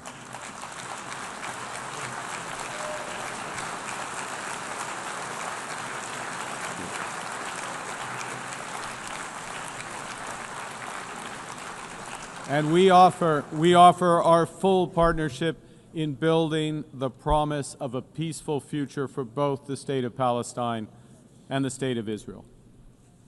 Excellencies, Canada is under no illusions that this recognition is a panacea. This recognition is, however, firmly aligned with the principles of self-determination and fundamental human rights in the UN Charter, and it is fundamentally consistent with the policy of the Canadian government for generations. We take this action as part of a coordinated effort led by France and Saudi Arabia, a coordinated effort to provide the possibility of peace and a two-state solution.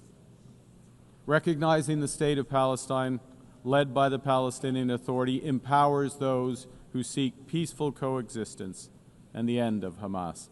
It doesn't legitimize terrorism. And in no way does it compromise Canada's steadfast support for the state of Israel, its people, and their security, because that security can only be ultimately guaranteed through the achievement of a comprehensive two-state solution. Canada will take the efforts make the efforts it needs to make to support the Palestinian Authority in implementing its program. With our international... The microphone has been cut off.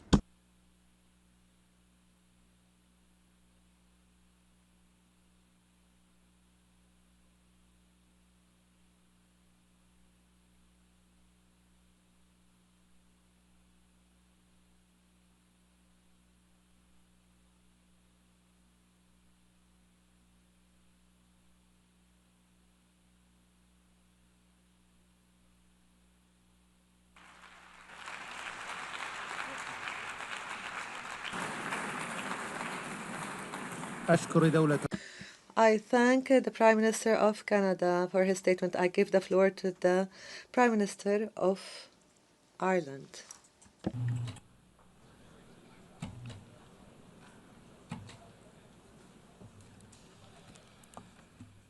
Presidents, co-chairs, may I begin by thanking France and the Kingdom of Saudi Arabia for convening us today, and I commend them for their leadership on this most vital of issues. Those of us gathered here know that the only viable option to deliver a peaceful future for Israel and for Palestine is a two-state solution. At this most critical juncture, we must continue to put our full political weight behind it. The situation on the ground has rarely looked so bleak. A just and lasting peace seems further away than it ever has. But in our own peace process in Northern Ireland, to a conflict of 24 years' duration, we recognised that even in the darkest of days, we had a duty as leaders to keep the flame of hope alive and to keep talking. The immense suffering of the Palestinian population in Gaza over the past 2 years has been an affront to the world. It has horrified people around the world, nowhere more than in Ireland, where people have been moved to sorrow and to anger. What happened to Israel on the 7th of October was a horrific and brutal attack on an innocent civilian population, and Hamas must be held to account for its actions. It was an appalling act of crime, war crime. But it cannot justify what has happened since. More than 65,000 people killed in Gaza. Horrifically, more than 20,000 of them children. The use of food as a weapon of war, with scarcity becoming hunger, becoming famine. Hospitals attacked, homes and schools destroyed, thousands of years of culture wiped out. People shot as they desperately seek food for their families. Doctors, aid workers, journalists targeted and killed. We have reached a point where what has been credibly described as a genocide is being carried out in front of the eyes of the world. It would be easy to just despair, but we must not. Gaza must move us to action. And there are still humanitarian workers, medics, journalists determined to do their best for the people of Gaza and for Palestine. They are doing so with the most extraordinary courage and without regard to their own safety. To honour them and the Palestinian people, it is right that we as political leaders play our part too. And the only way to end the appalling cycle of violence is to forge a political path. And the only credible destination is a two-state solution, with Israel and Palestine living side by side in peace and security. And that is why Ireland last year, with Spain, Norway and Slovenia, recognised the state of Palestine.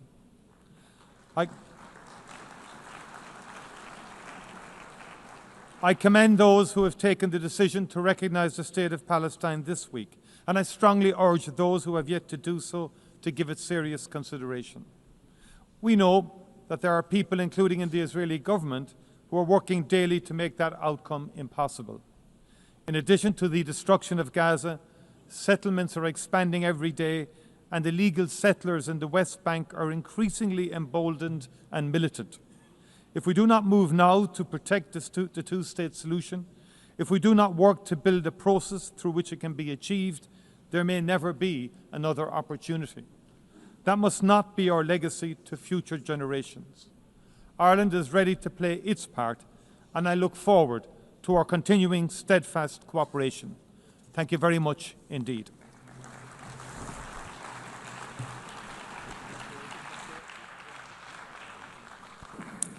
I thank His Excellency for his statement, and I now give the floor to the Prime Minister of Belgium.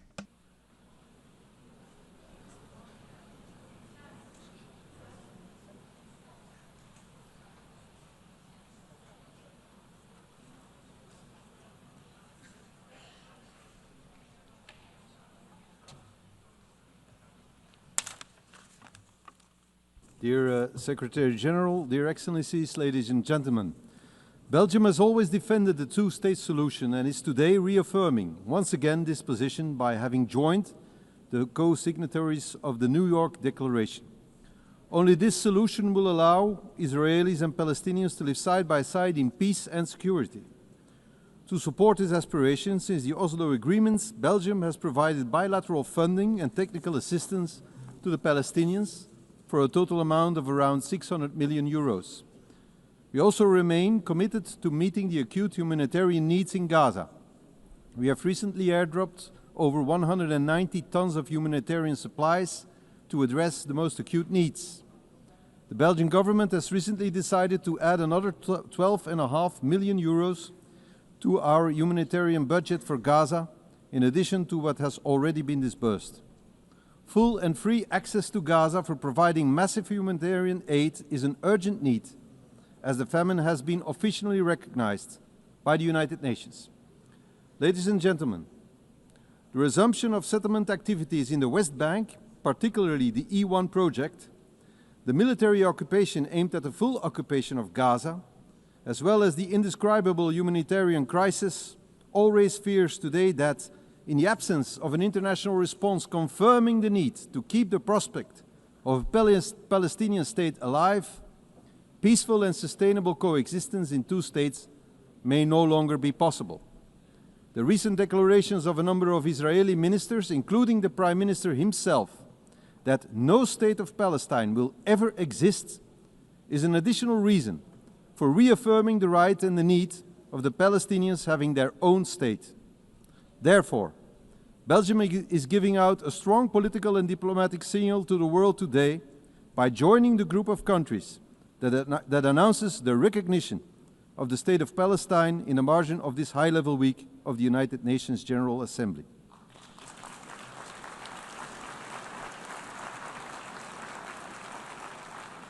We are thus joining the initiative of France and the Kingdom of Saudi Arabia as advocated in the resolution adopted by the Belgian Parliament. Through this initiative, we continue to support international law, particularly the right to self-determination of peoples. Let me be clear, however, this step cannot be a reward for Hamas. Conscious of the trauma suffered after the Hamas terrorist attack on October 7, 2023, Belgium will proceed to the legal recognition of the State of Palestine once all hostages have been released and all terrorist organizations, such as Hamas, have been removed from the governance of Palestine.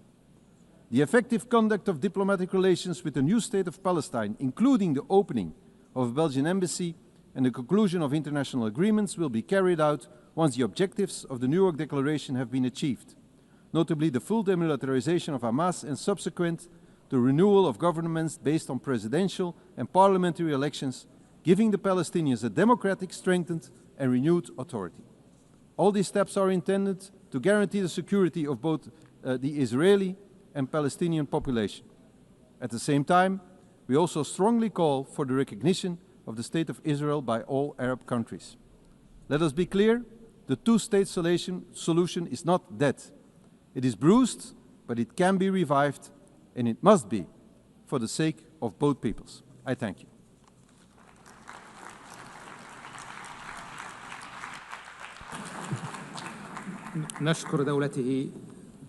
We thank His Excellency, and I now give the floor to His Excellency Prime Minister of Norway.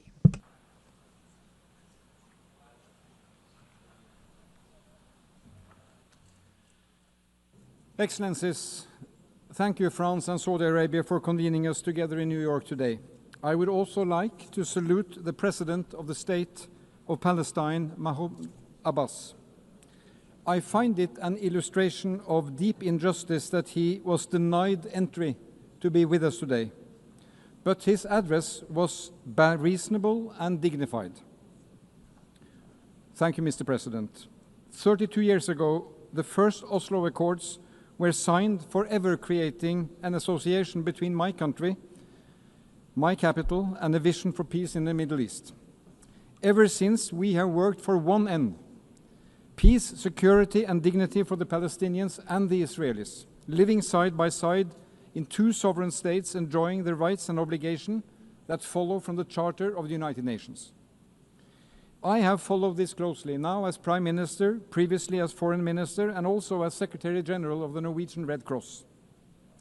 Today's conference marks a historical high point of international support for and recognition of the state of Palestine. At the same time, the situation on the ground is perhaps the furthest we have been from its realization. The situation in Gaza is catastrophic. The governance structures created by the Oslo Accords are driven to the verge of collapse, and the encroachment of Palestinian territory continues. Yes, it is complex, but it is true. The two-state solution is the only credible path to peace and security for both Israelis and Palestinians. An occupying power cannot have a veto over what happens in a territory it is unlawfully occupying. The Palestinian people have the right to self-determination, as do the Israeli people. Last year, therefore, Norway, along with Spain and Ireland and Slovenia, recognized the state of Palestine. We welcome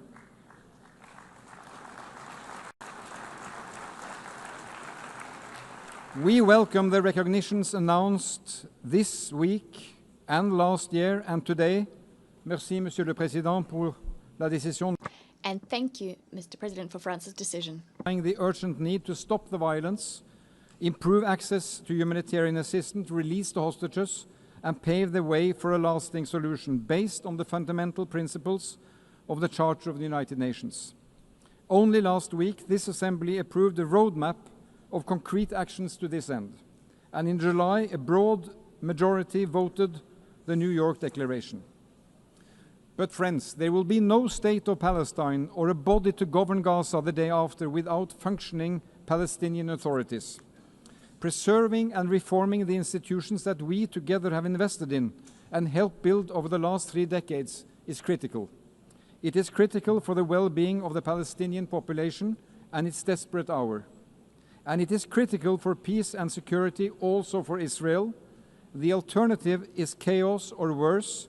It is the strongest rejection we can come up with of Hamas and terrorism to recognize a Palestinian state under the Charter of the United Nations. Norway will continue to support the Palestinian government, including through emergency funds we are mobilizing with other donors. And we continue to call on Israel to release the tax revenues owed to Palestine. These revenues are desperately needed to fund schools, hospitals, and the police. So, friends, this is a time to stand up and be counted as defenders of human dignity and human rights, as defenders of a world with firm laws and rules, as defenders of peaceful resolutions. For 80 years, the UN has been a family of nations. The state of Palestine belongs to this family. Thank you.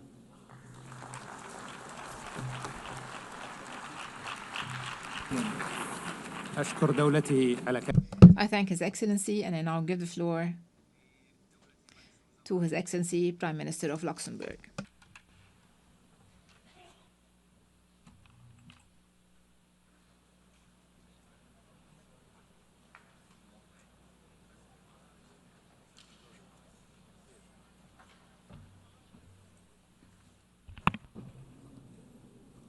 Monsieur le Président, Your Royal Highness, ladies and gentlemen, there are moments in history when the cause of peace demands both moral clarity and political courage.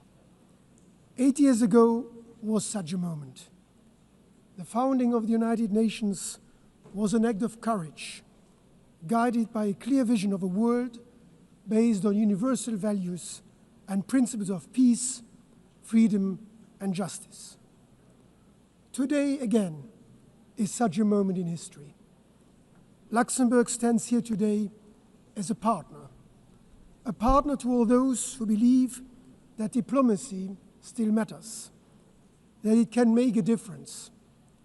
We want to remain true to their promise made 8 years ago. Luxembourg stands here today as a partner for peace. We remain convinced that a two-state solution remains the only viable way forward for a lasting peace. Our goal is a safe and secure state of Israel living side by side with a safe and secure state of Palestine.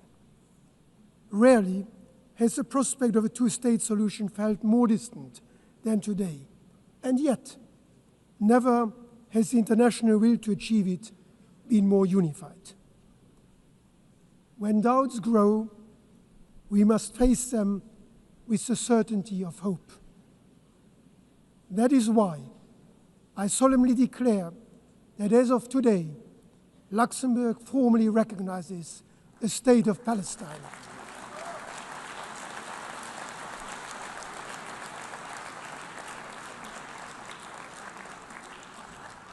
Recognition is not the end of a process.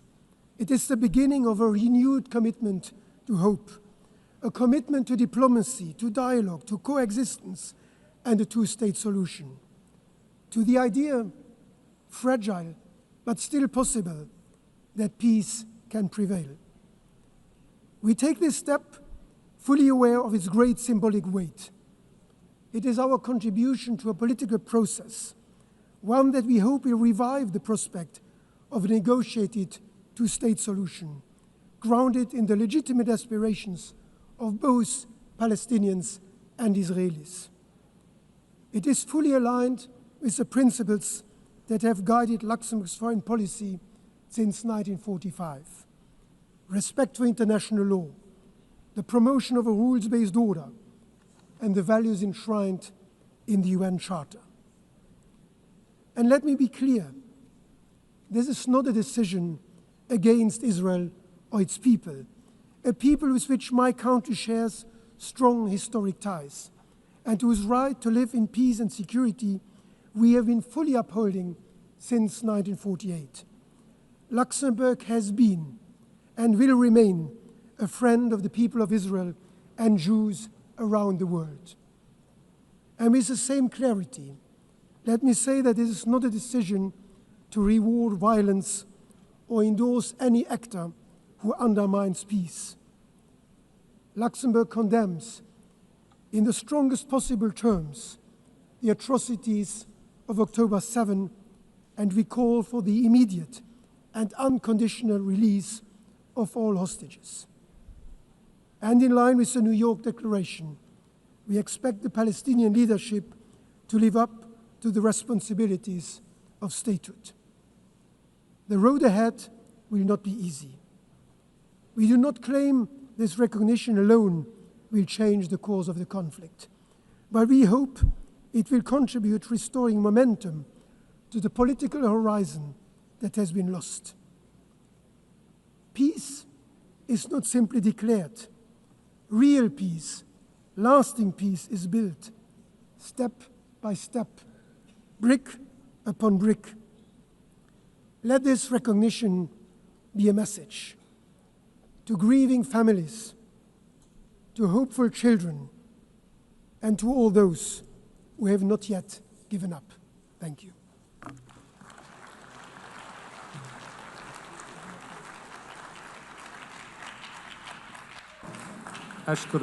I thank His Excellency the Prime Minister and give the floor to the Prime Minister of Malta.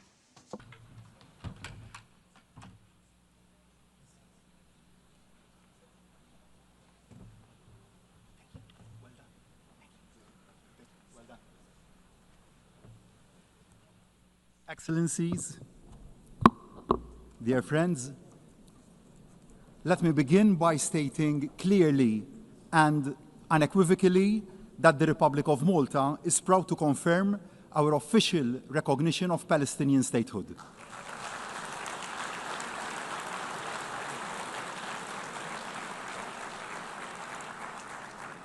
We do so as a demonstration of our concrete commitment to a genuine and peaceful two-state solution, as the only solution that will secure the future of both peoples.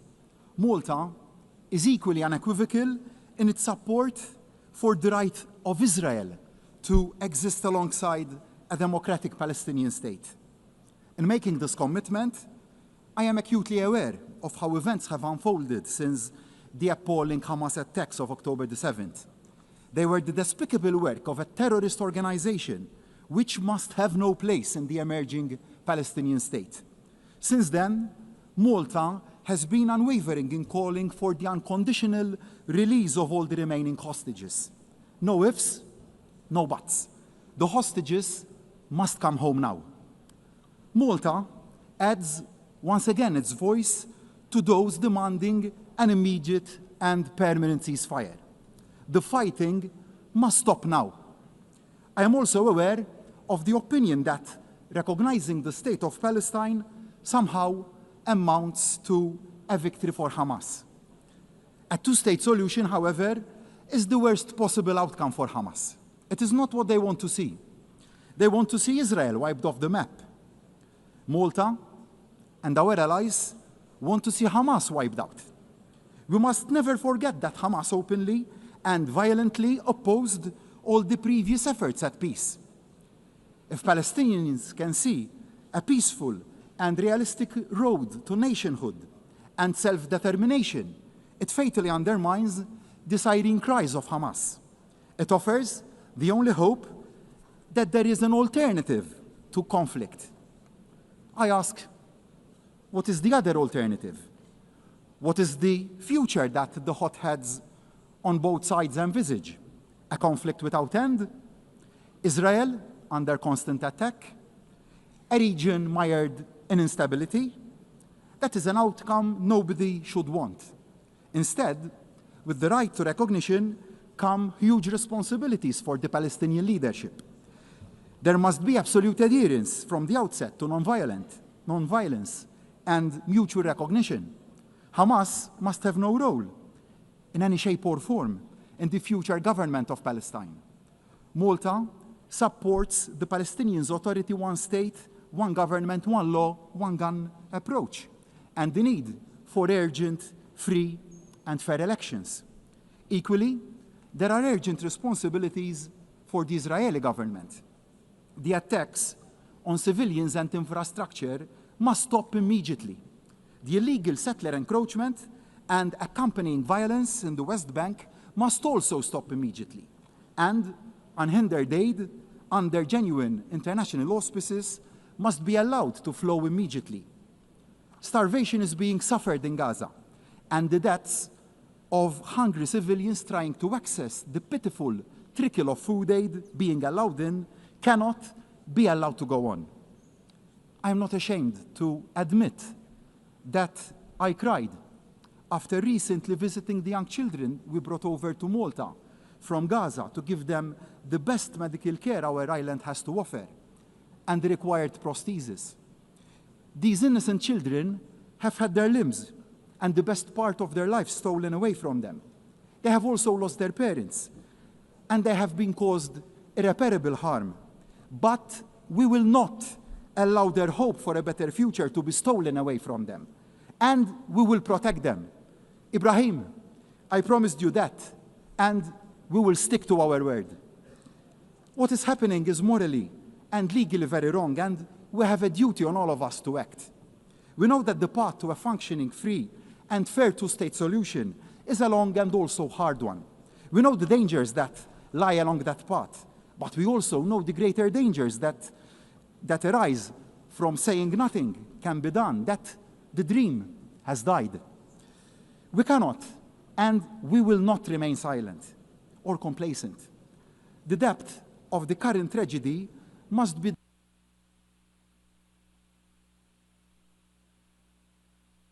The speaker's microphone has been cut off.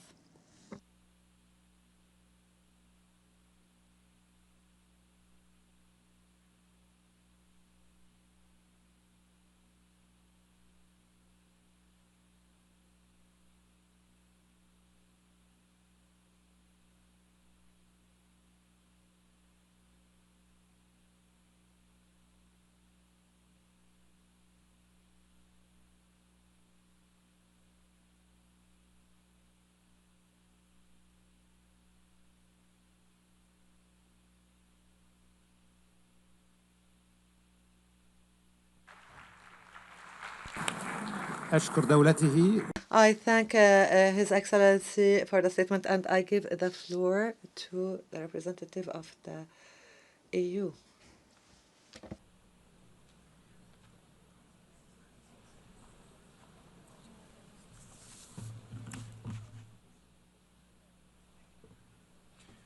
Monsieur le Président, Altesse Royale, President, Your Royal Highness, Excellencies, I would like to thank the initiative of France and Saudi Arabia, the initiative being to gather us at a critical juncture for peace in the Middle East. The region has known far too many wars, far too much violence and terrorism, too many deaths. Today in Gaza, we are facing a humanitarian catastrophe. We see families broken, famine used as a weapon of war. This disaster must end. The European Union once again calls for an immediate ceasefire, unfettered humanitarian access, and an end to insecurity. We want the immediate and unconditional release of all hostages. We condemn the military offensive underway in Gaza. We also firmly condemn the violent escalation in the West Bank. We call on Israel to put an end to the aforementioned operations, to stop the illegal settlements. Excellencies, today, thanks to the impetus provided by this conference, the State of Palestine has been recognized by the majority of EU member states. Nonetheless, we must be clear-eyed about the day after. There is no room for Hamas, for terrorism.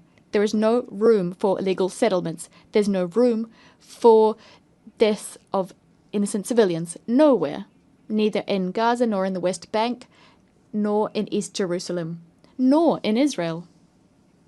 There's only one way forward, and that's the two-state solution. The State of Israel, secure and recognized by all members of this General Assembly, and the State of Palestine, democratic, independent, viable. Two states living side by side in peace. The time for peace has come, and we are duty-bound to live up to the times we face. I thank you.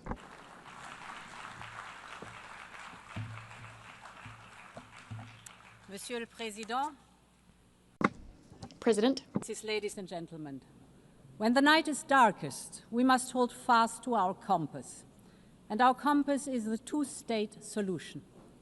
October 7th has opened one of the darkest chapters in history. We all agree that the tragedy in Gaza must stop right now and all hostages released. But ending the war might not be enough if there is no pathway to peace, if the prospect of two states is no longer viable. And as we speak, the two-state solution is being undermined, and this cannot be, because the only realistic peace plan is based on two states, with a secure Israel, a viable Palestinian state, and the scourge of Hamas removed. Since the beginning of this war, Europe has been the lifeline of the Palestinian Authority. We have put together an unmatched and unprecedented financial package of 1.6 billion euros. But as the very survival of the Palestinian Authority is at stake, we must all do more. And this is why we will set up a Palestine donor group. Any future Palestinian state must be viable, also from the economic point of view. And this can be achieved also with the support of the Palestinians' neighbors. We Europeans will set up a dedicated instrument for Gaza's reconstruction in coordination with other donors' efforts. Gaza must be rebuilt, the Palestinian economy must be relaunched, and I invite all of you to join in the effort to make this happen. Of course, in the end, only the Israelis and the Palestinians can agree on the way forward. But the international community has so much to contribute. We can facilitate, we can rebuild, but most importantly, we can keep hope alive. Thank you very much.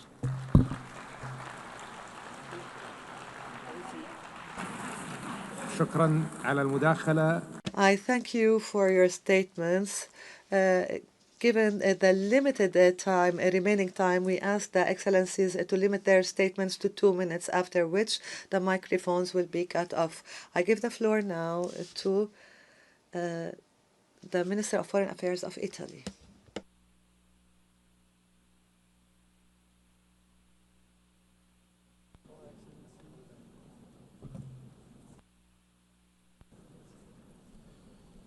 President Macron, Minister Faisal, this conference takes place at a crucial time.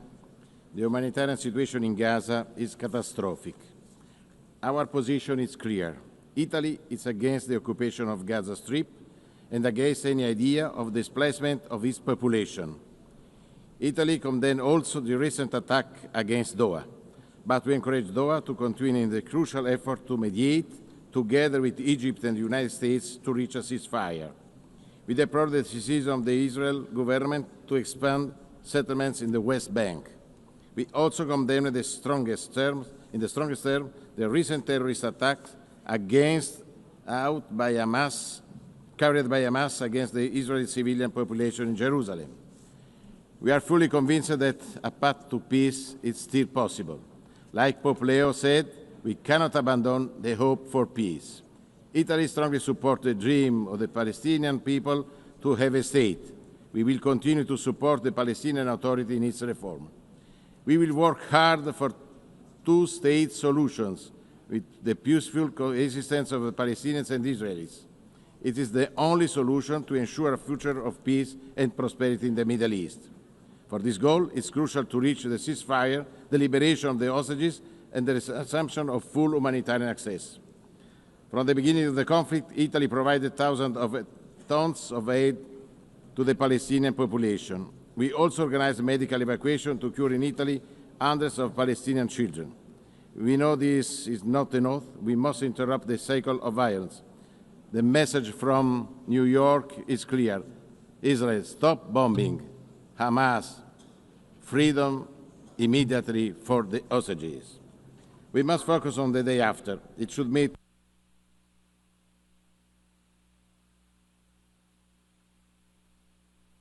The microphone has been cut off.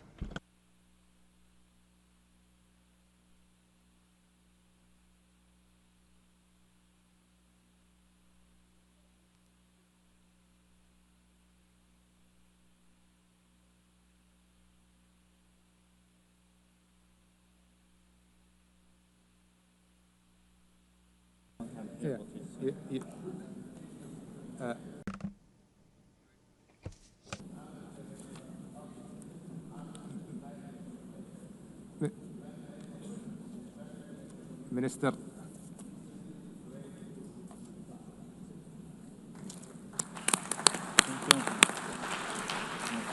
I thank His Excellency.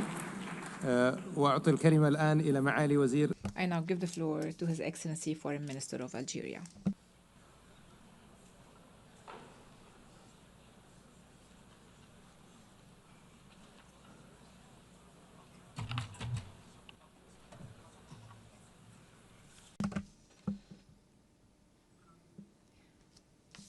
I thank the co-presidency of this conference. Algeria welcomes the convening of this conference, which is the fruit of an international consensus. This consensus is the main guarantor for a just, lasting, and final settlement to the Israeli-Palestinian conflict.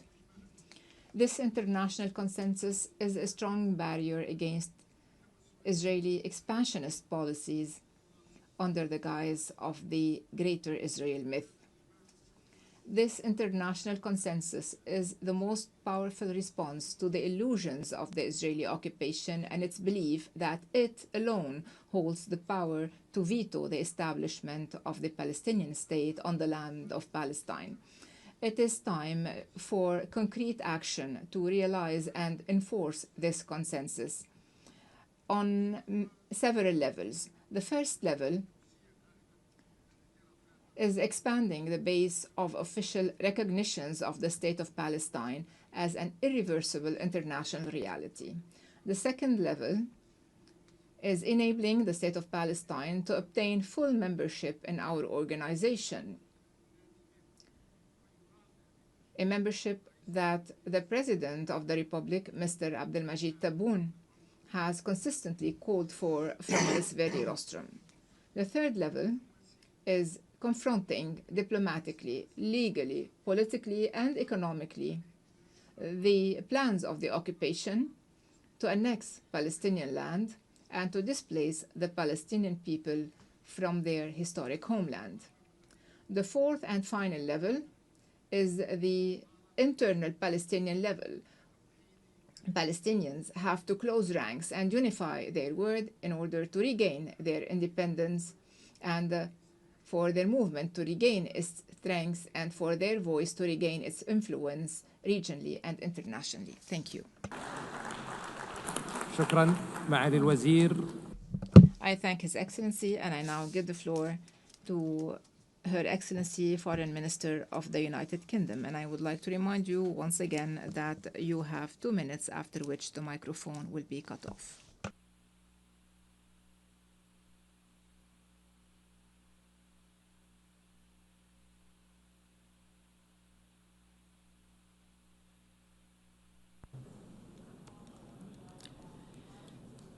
Thank you, Chair. Thank you, Your Excellencies, President Macron and Prince Faisal. I stand before you today beneath the emblem of the United Nations to confirm the historic decision of the British government to recognise the State of Palestine.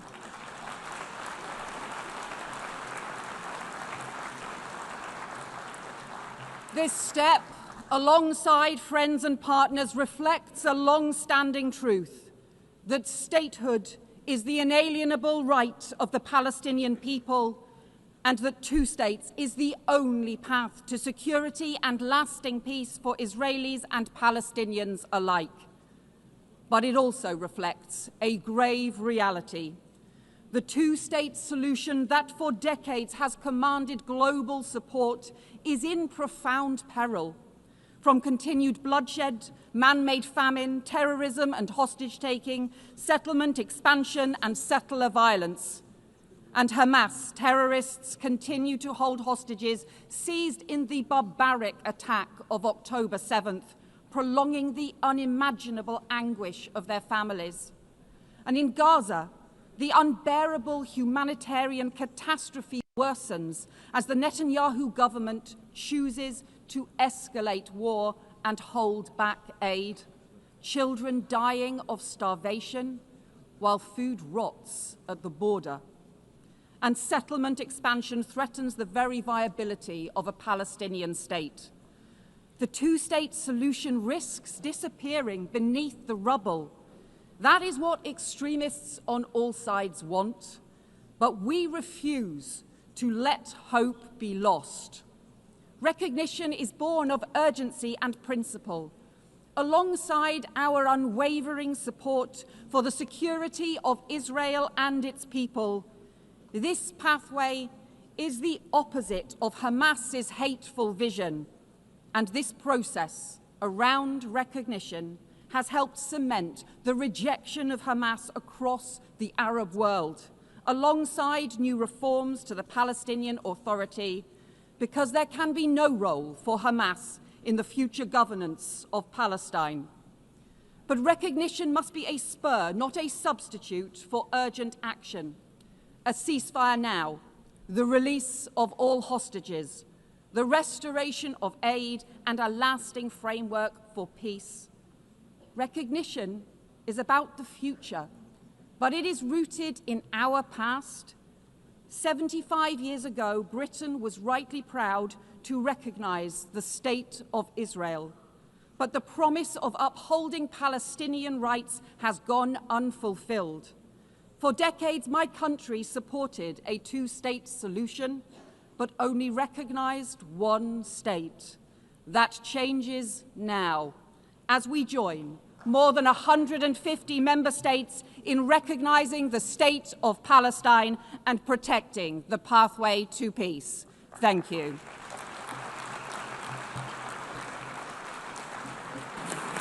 Thank you, Yvette. I thank Her Excellency, and I now give the floor to the Foreign Minister of Mexico.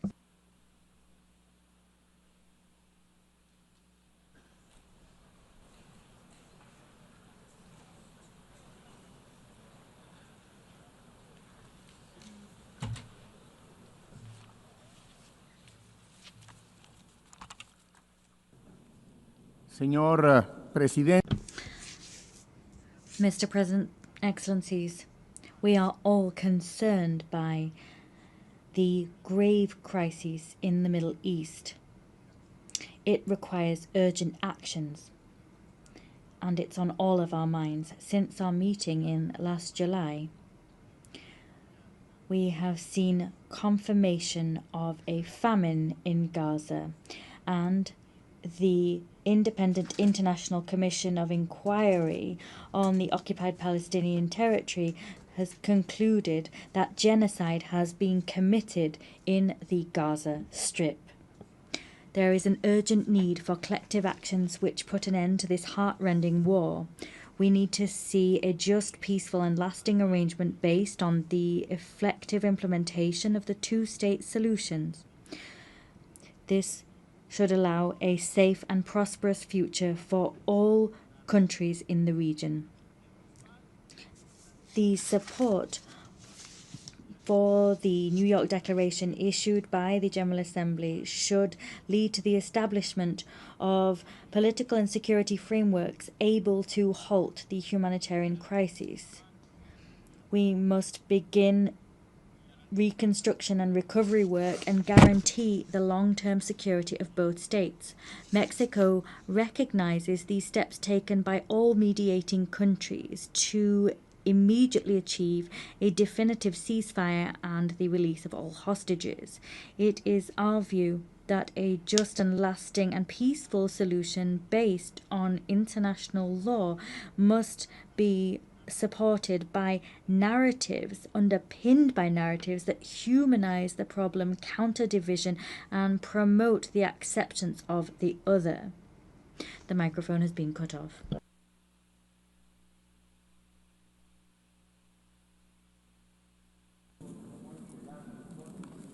Your Excellency,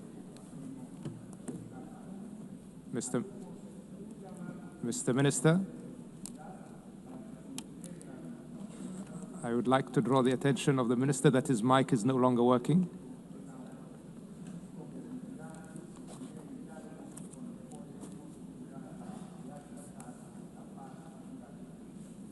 Gracias.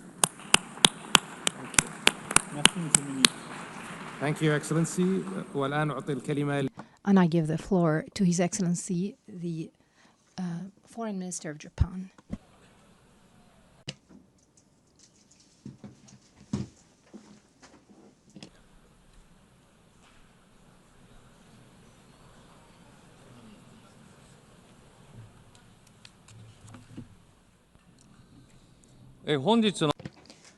At the outset, I wish to express my profound respect and sincere appreciation to France and the Kingdom of Saudi Arabia for their leadership in convening this high-level conference. Together with Norway, we have had the honor of serving as co-chair of the working group on the economic viability of Palestine, engaging in sincere and constructive discussions with UN member states and international organizations.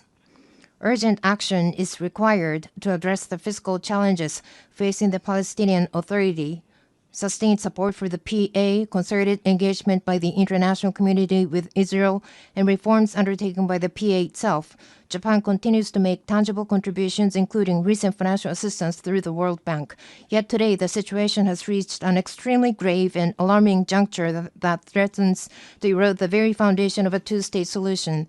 The sharp deterioration of the humanitarian crisis in Gaza, the expansion of settlement activities in the West Bank, and steps toward annexations are completely unacceptable. Japan strongly condemns these actions and calls on Israel to immediately cease all such unilateral measures. At the same time, Hamas must release all hostages and disarm. Japan has consistently supported a two-state solution. For my country, the issue of recognizing a Palestinian state is not a matter of if, but of when. While carefully monitoring developments in the region, Japan will continue its comprehensive deliberations with even greater seriousness. Above all, what matters most is that Palestine can exist in a sustainable manner, living side by side in peace with Israel. Japan will continue to play a realistic and proactive role in advancing toward the goal of a two-state solution, even by a single step. Should Israel take further actions that block the path to the realization of a two-state solution, Japan will be compelled to introduce new measures in response. Japan fully supports the aspirations of the Palestinian people to establish their own independent state.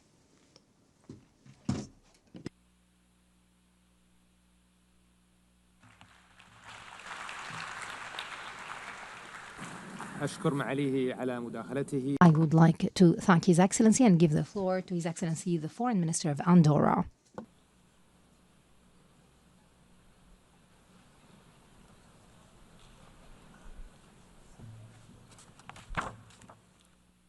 Messieurs les Présidents, Excellences. Presidents, Excellencies, ladies and gentlemen, the situation in Gaza has become unbearable. Civilian victims, mostly women and children, run into the tens of thousands. Humanitarian access has been seriously hindered. Hunger is a weapon of war. Forced displacement has taken on outsized proportions. Faced with this human tragedy, we reiterate our call for an immediate ceasefire and the need to ensure a lasting end is put on this terrible conflict. The only credible path out of this conflict, ladies and gentlemen, is the two-state solution. The 12th September vote did not leave a shadow of a doubt. This assembly, by an overwhelming majority, believes that the Palestinian people should live in peace and security within their own state, side by side with the State of Israel. With this widely shared assessment in mind, the government of Andorra approved the recognition of Palestine.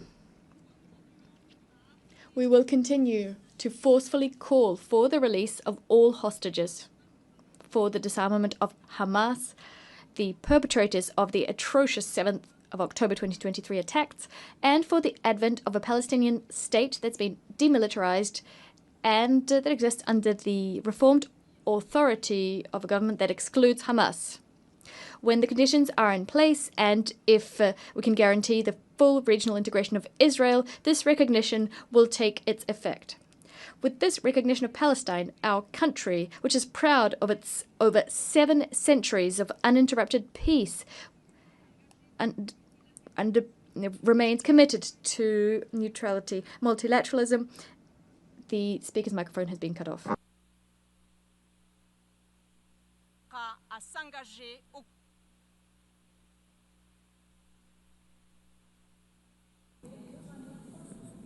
Your Excellency.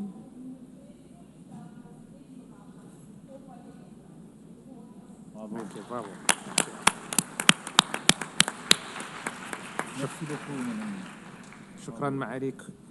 Thank you, Your Excellency. I give the floor now to the Deputy Prime Minister of Slovenia.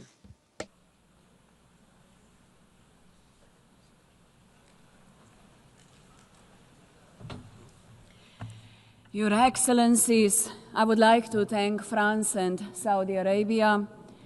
A mutually agreed and sustainable two-state solution is the only viable path forward for peace in the Middle East. This cannot exist without a legitimate and capable Palestinian Authority, which requires reforms but also international support. We cannot allow the region to revert to an ineffective state that leaves a vacuum. It is for these reasons I signed a memorandum of understanding with Palestine last month. The horrifying images of starving children in Gaza are the outcome of deliberate choices. This is a man-made catastrophe. Gaza is enduring what international law defines as genocide. This demands clarity of words and urgency of action. When brute force replaces law, it will not bring security. It will bring instability and radicalization for generations. We insist that law must apply equally to the powerful as to the weak. Slovenia has acted We recognize Palestine together with Ireland, Norway, and Spain. We call for a permanent ceasefire, the release of all hostages, and the protection of all civilians. We insist that humanitarian aid must flow into Gaza. We are at a turning point. We welcome the most recent recognitions and insist others must follow suit. History will not be kind to hesitation. It will not remember speeches that avoided difficult truths. It will unapologetically remember those who stood silent when genocide unfolded. Let this conference be remembered not as another echo chamber, but as the place where the international community finally moved from words to consequences. And the speaker's microphone has been cut off. أشكر معاليها والآن أعطي الكلمة. I thank Her Excellency and I give the floor to the Foreign Minister of Germany.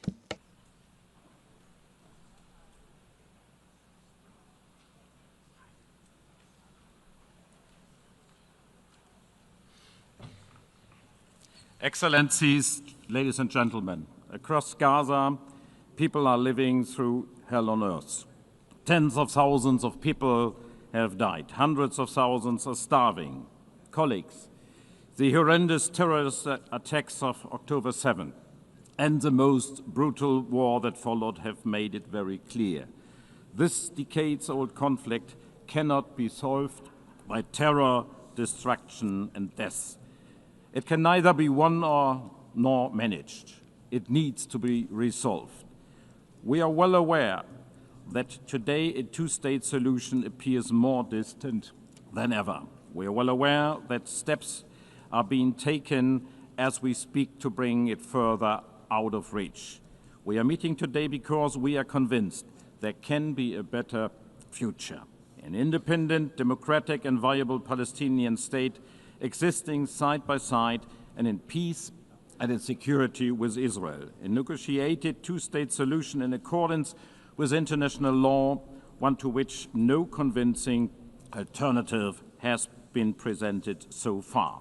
Colleagues, to bring that future closer, Germany is guided by three principles. First, we do not and will not recognize any changes to the 1967 borders unless agreed upon both parties. Second, we consider Israeli settlements in the occupied territories unlawful and a serious obstacle to peace. And third, we respect the IGC's advisory opinion of 19th July 2024 and act in line with its stipulations. My country will always be deeply committed to Israel's existence, which is still being questioned by some.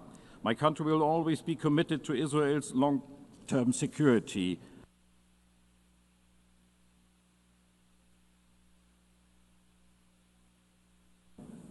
Microphone has been cut off.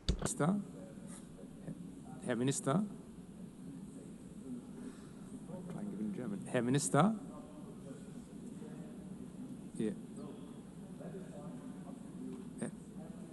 Herr Minister, Ihr Mikrofon ist ausgeschaltet. Thank you. Thank you, Your Excellency.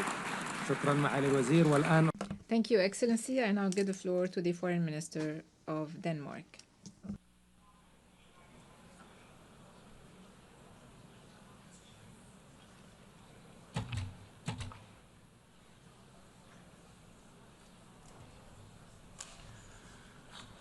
Thank you, President Macron and Prince Faisal bin Farhan, for your unwavering effort to push for momentum towards the two-state solution. Denmark has endorsed the New York Declaration and remained deeply committed to build on that momentum. Almost 2 years has passed since Hamas' appalling terrorist attack, and ever since, Denmark has repeatedly condemned the attack, and we continue to insist on the immediate and safe release of every hostage. In the meanwhile, the war in Gaza has created a humanitarian catastrophe of unbearable scale, and Israel is expanding its military offensive. This needs to stop now. Israel needs to change course now. As an elected member of the Security Council, Denmark actively pushes for solutions, urging for an immediate ceasefire, release of hostages, unhindered humanitarian access. Today, the two-state solution is challenged by the war in Gaza, by Israel's direct opposition, expanding of illegal settlements, and threats to annex Gaza and the West Bank. This is why I say today, the keys to recognition of the Palestinian state should no longer lie in the hands of the Israeli government. The Palestinians themselves must be able to fulfill the conditions for the creation of a viable Palestinian state. The key must be in their hands. The Palestinians must become masters of their own destiny. Therefore, Denmark stands ready to recognize Palestine as a state when certain conditions are met. The Israeli hostages are released, when Hamas are disarmed and no longer plays a role in Gaza, when there has been further progress on the PA's reform agenda, and when it is certain, and when there is certainty that a future Palestinian state will be demilitarized. In that spirit, we welcome the strong commitment by President Abbas regarding democratic reform and condemnation of Hamas, confirming that they can have no role in Gaza. Denmark has been at the forefront pushing for The microphone has been cut off.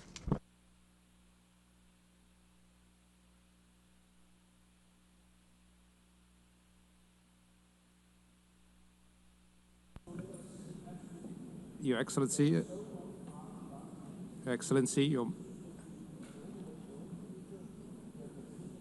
Your Excellency.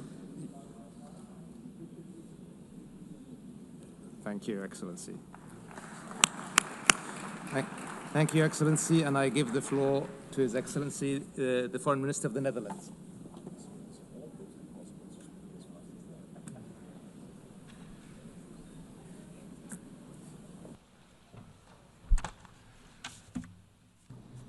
Your Excellencies, today we unite as international community to voice our support for the two-state solution.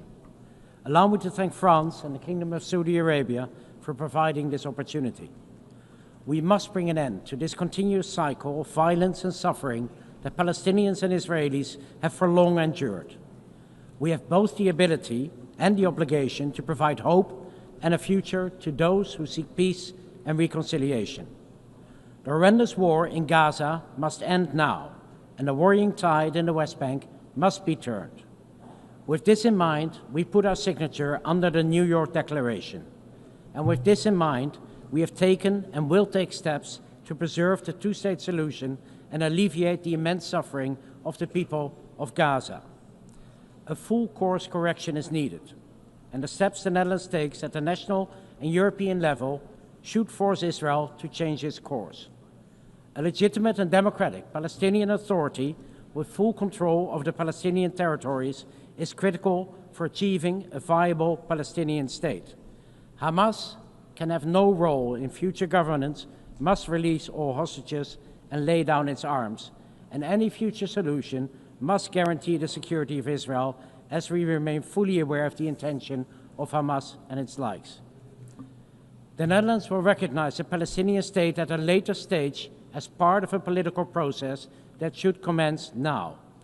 In the meanwhile, we actively contribute, for example, through hosting the Global Alliance or through the Ad Hoc Liaison Committee, and all of the areas identified in the annex of the New York Declaration currently count on Dutch support. We must continue to build on the outcomes of this conference and maintain momentum. An independent Palestinian state alongside a secure Israel. The speaker's microphone has been cut off. Thank you, Your Excellency. I now give the floor to His Excellency, Minister of State of Qatar.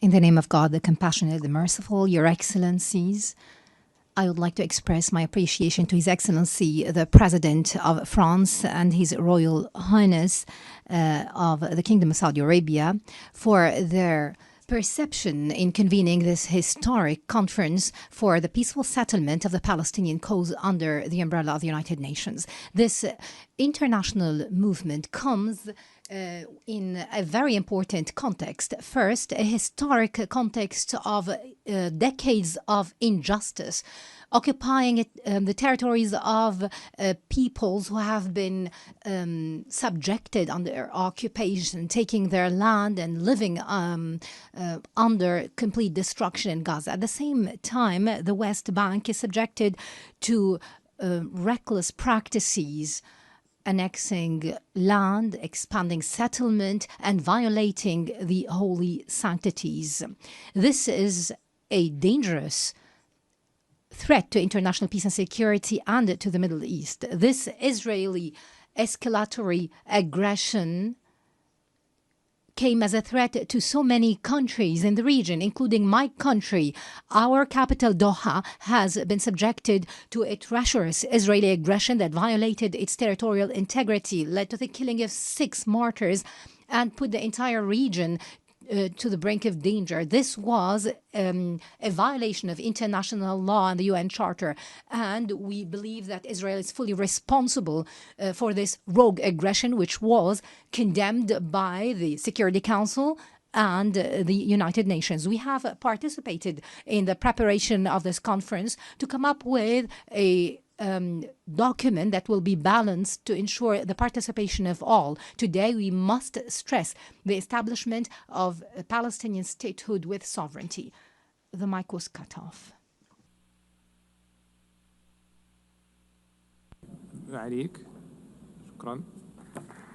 Thank you, Your Excellency. I would like to thank you, Your Excellency, and give the floor to His Excellency, the Minister of State in the UAE.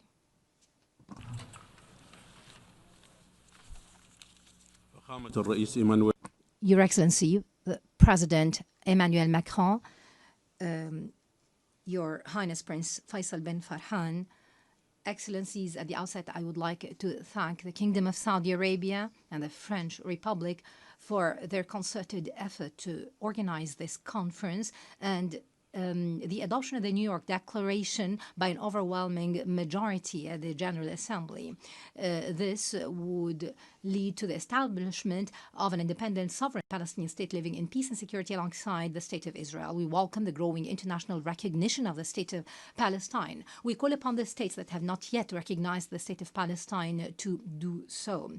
In light with the dangerous developments unfolding in the Gaza Strip and the ongoing threats to annex the West Bank and other serious and unacceptable violations, it's imperative that we intensify our efforts to achieve an immediate and lasting ceasefire, release all hostages and detainees, and guarantee full, unconditional humanitarian access across the entire Strip. We have to support the mediation efforts by Egypt, Qatar, and the USA. We call upon the Security Council to uphold its legal and moral responsibilities by taking measures to deter Israel and stop its violations in the occupied Palestinian territories and acts of aggression across the region. We caution that this would have grave risks to regional and international security and peace. The achievement of lasting peace hinges on creating a clear political horizon to establish an independent Palestinian state. It's important to have a legitimate, capable Palestinian national authority that can control arms and be accountable. To conclude, Mr. President, let's pave the way for a lasting, just, and comprehensive peace that fulfills the aspirations of the peoples of the region. Thank you. Thank you, Your Excellency, and I give the floor to the Vice President of the Vice Prime Minister of Russia.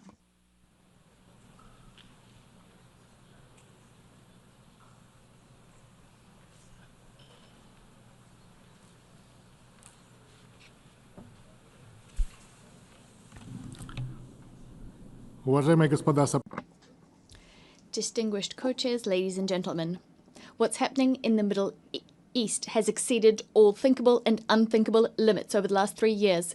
We've seen an uptick in the terrorist threat, aggressive attacks on sovereignty and the territorial integrity of states, violations of the UN Charter, as well as attacks on sites under AEA safeguards. Before our very eyes, we have seen hunger, man-made hunger. We're seeing queues, people queuing for foodstuffs. 50,000 people, children have died, and many children are suffering from malnutrition. According to the OCHA representative, the city of Gaza has been handed down a death sentence. The Israeli leadership has announced it will be annexing a large portion of the West Bank, building up E1, that sector, and thus doing a blow to the establishment of a contiguous state of Palestine with East Jerusalem as its capital. Palestinians are being subjected to unspeakable suffering, as well as having their hopes for a better future taken away from them. And this at a time when we commemorate the 80th anniversary of the end of World War II and the establishment of the UN. Many states promised the recognition of Palestine some time ago, and today they made good on that promise. They did this 80 years after the adoption of a key decision, Resolution 181 of the UNGA, with the partition plan of former Mandate Palestine into 2 states. I'd like to remind you that Russia, much like the overwhelming majority of the world's states, 149 states, long ago recognized the legitimate rights of Palestinians to return to their own state. And we did this without waiting for this current human tragedy. The speaker's microphone has been cut off.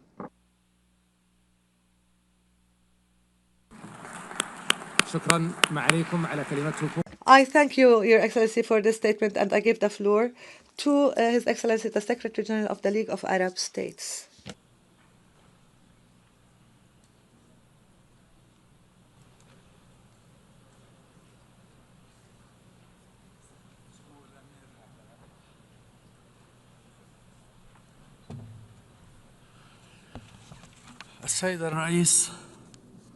Your Excellency, we face an extraordinary moment by all standards and means, while the Israeli occupation is seeking now to bury the project of the Palestinian state on the streets of Gaza.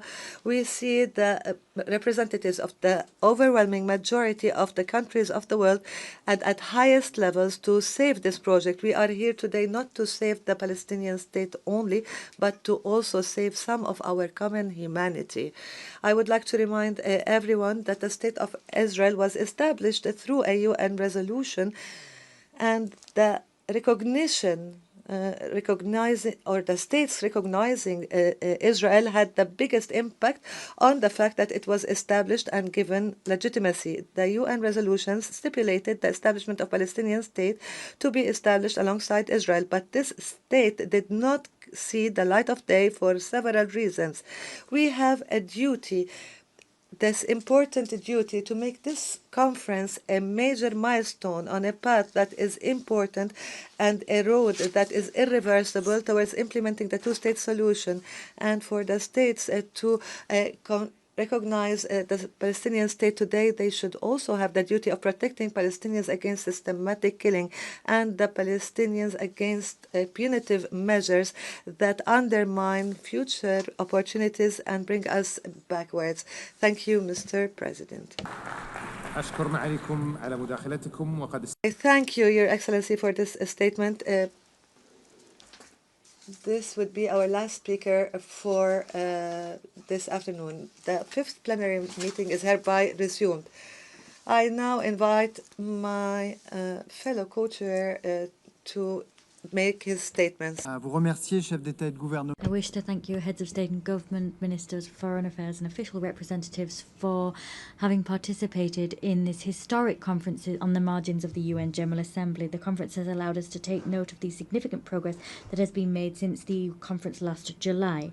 And we must not and we will not stop here. This collective effort is vital and must continue in the next few weeks if we are to rise to the major challenge of transforming a hopeless ongoing war into a reality of peace and security, which stands the test of time. Time is marching on, given the extremely grave nature of the situation and the collective suffering of civilians. The dynamic we've ushered in today must be followed by rigorous work on Palestine's tomorrow. The Palestine Authority must be reformed. There must be the laying down of arms, Hamas excluded from government, and other things. This will, if we move forward in this way, there will be able to be a sovereign, independent Palestine state alongside Israel, guaranteeing everyone's security. As we chart this course, our only adversaries are extremism and hatred. Let us give them no ground whatsoever. Ours is the duty to stop Israeli and Palestinians from getting bogged down in an infinite spiral of violence. As the President of the Republic said, time has come for peace. Thank you.